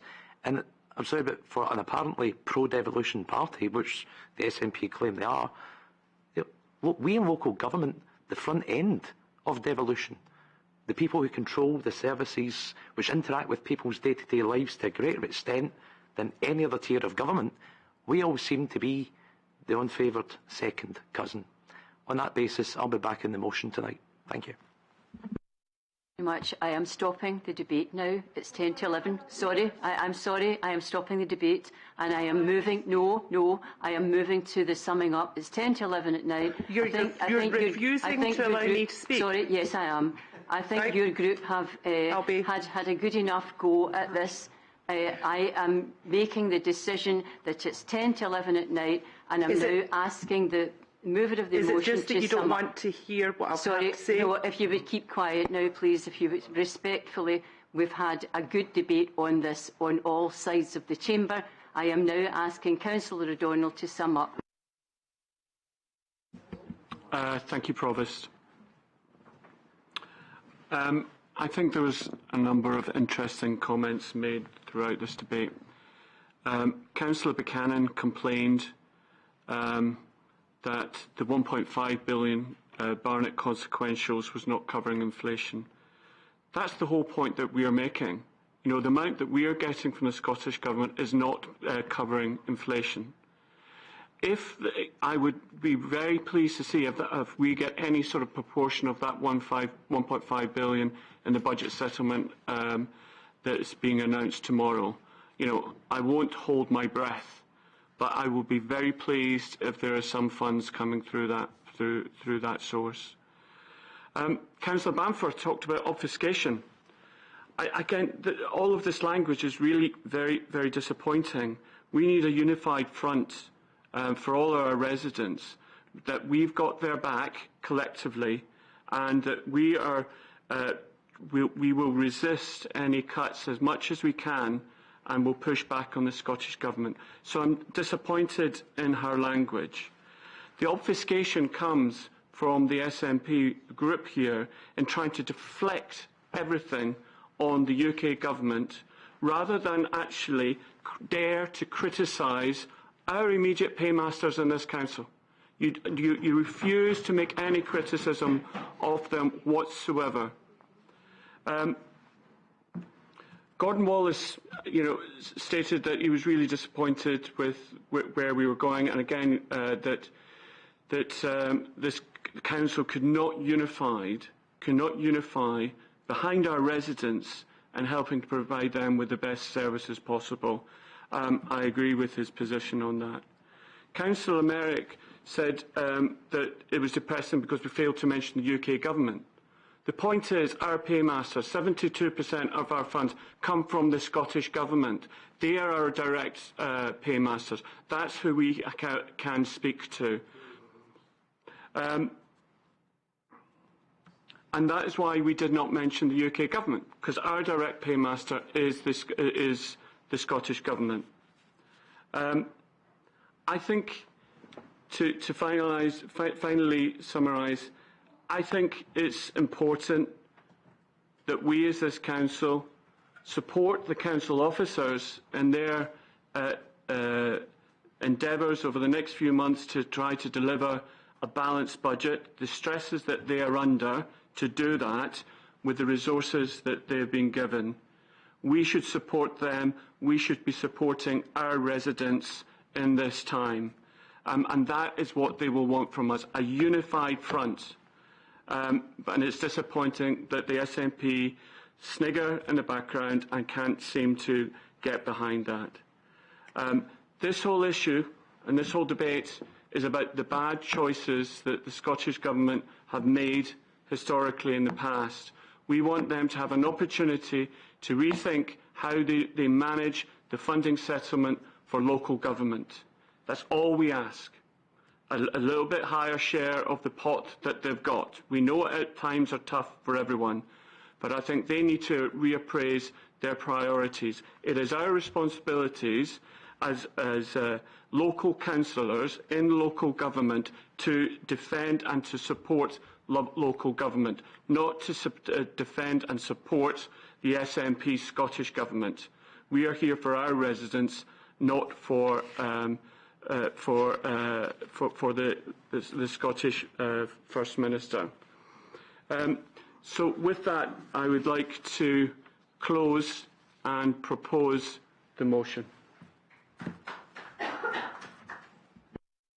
Thank you very much, Councillor O'Donnell, and I will ask Eamon to conduct the voting procedure now. Thanks. Thank you, Provost. The motion is put forward by Councillor O'Donnell, seconded by Councillor Anderson, is as printed on the agenda. The amendment put forward by Councillor Lundy and seconded by Councillor Buchanan is as circulated to members and as available to members remotely via the chat function online.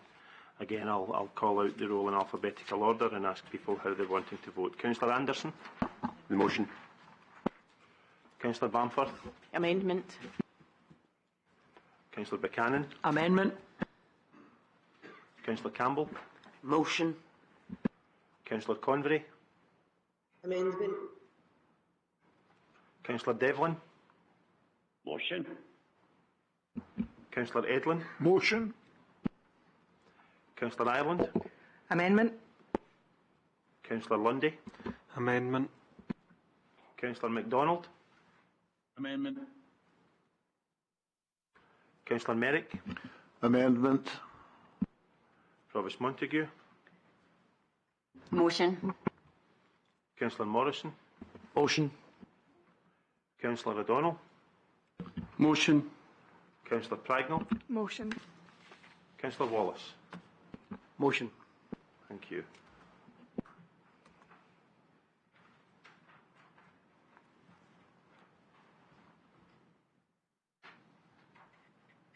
Thank you, Provost. The result of the vote is 9 for the motion, 7 for the amendment. The motion is declared carried. Thank you very much, Eamon. Thank you for your support in facilitating the meeting as well. Here ended the meeting 4 hours later. So thank you very much for your attendance, but can I take the opportunity to wish everybody... No, we've still got another meeting. wish everybody a happy Christmas and a healthy and safe New Year. I would also like to take the opportunity to thank our staff for all the work they do, and we still get 2 members of staff here supporting, well, besides others, but heads of service here. But our staff, everybody that I have met in my years of the council, they go above and beyond the call of duty. So I'm sure I speak for all of you in passing the message through you, the Chief Executive, to extend our thanks and appreciation for all the work that our staff do in all weathers, in all hours. So thank you very much. But I wonder if the leader wanted. Thank you, Provost. I think you've said basically everything I was going to say. Times are difficult, and the council staff have worked enormously over the last year. It's hard to remember that we were in COVID restrictions this time last year, and they were managing through all of those processes. And we're hoping for an easier year this year and getting more into business as usual. But with all these budget cuts hanging over the council, that's not an easy place to be at the moment. So I do thank everyone who's been working so hard over the last year and for their continued professionalism throughout that period. One thing I would like to call out is the people that continue to work through the Christmas period, from gritting our roads, which I think we've all seen over the last few days,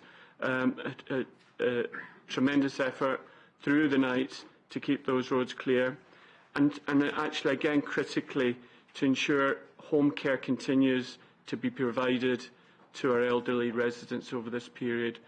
The Health and Social Care Partnership is under a lot of pressure, which Councillor Pragnell mentioned earlier. We should recognise the efforts that they are doing and thank them, and wish them all a very Merry Christmas and happy and healthy New Year. So thank you. Thank you very much. This is the end now of this meeting, but we have another meeting. Those who are joining remotely, you'll have to leave this meeting and join the next meeting using the link provided. So I will now end the meeting. Thank you for your attendance.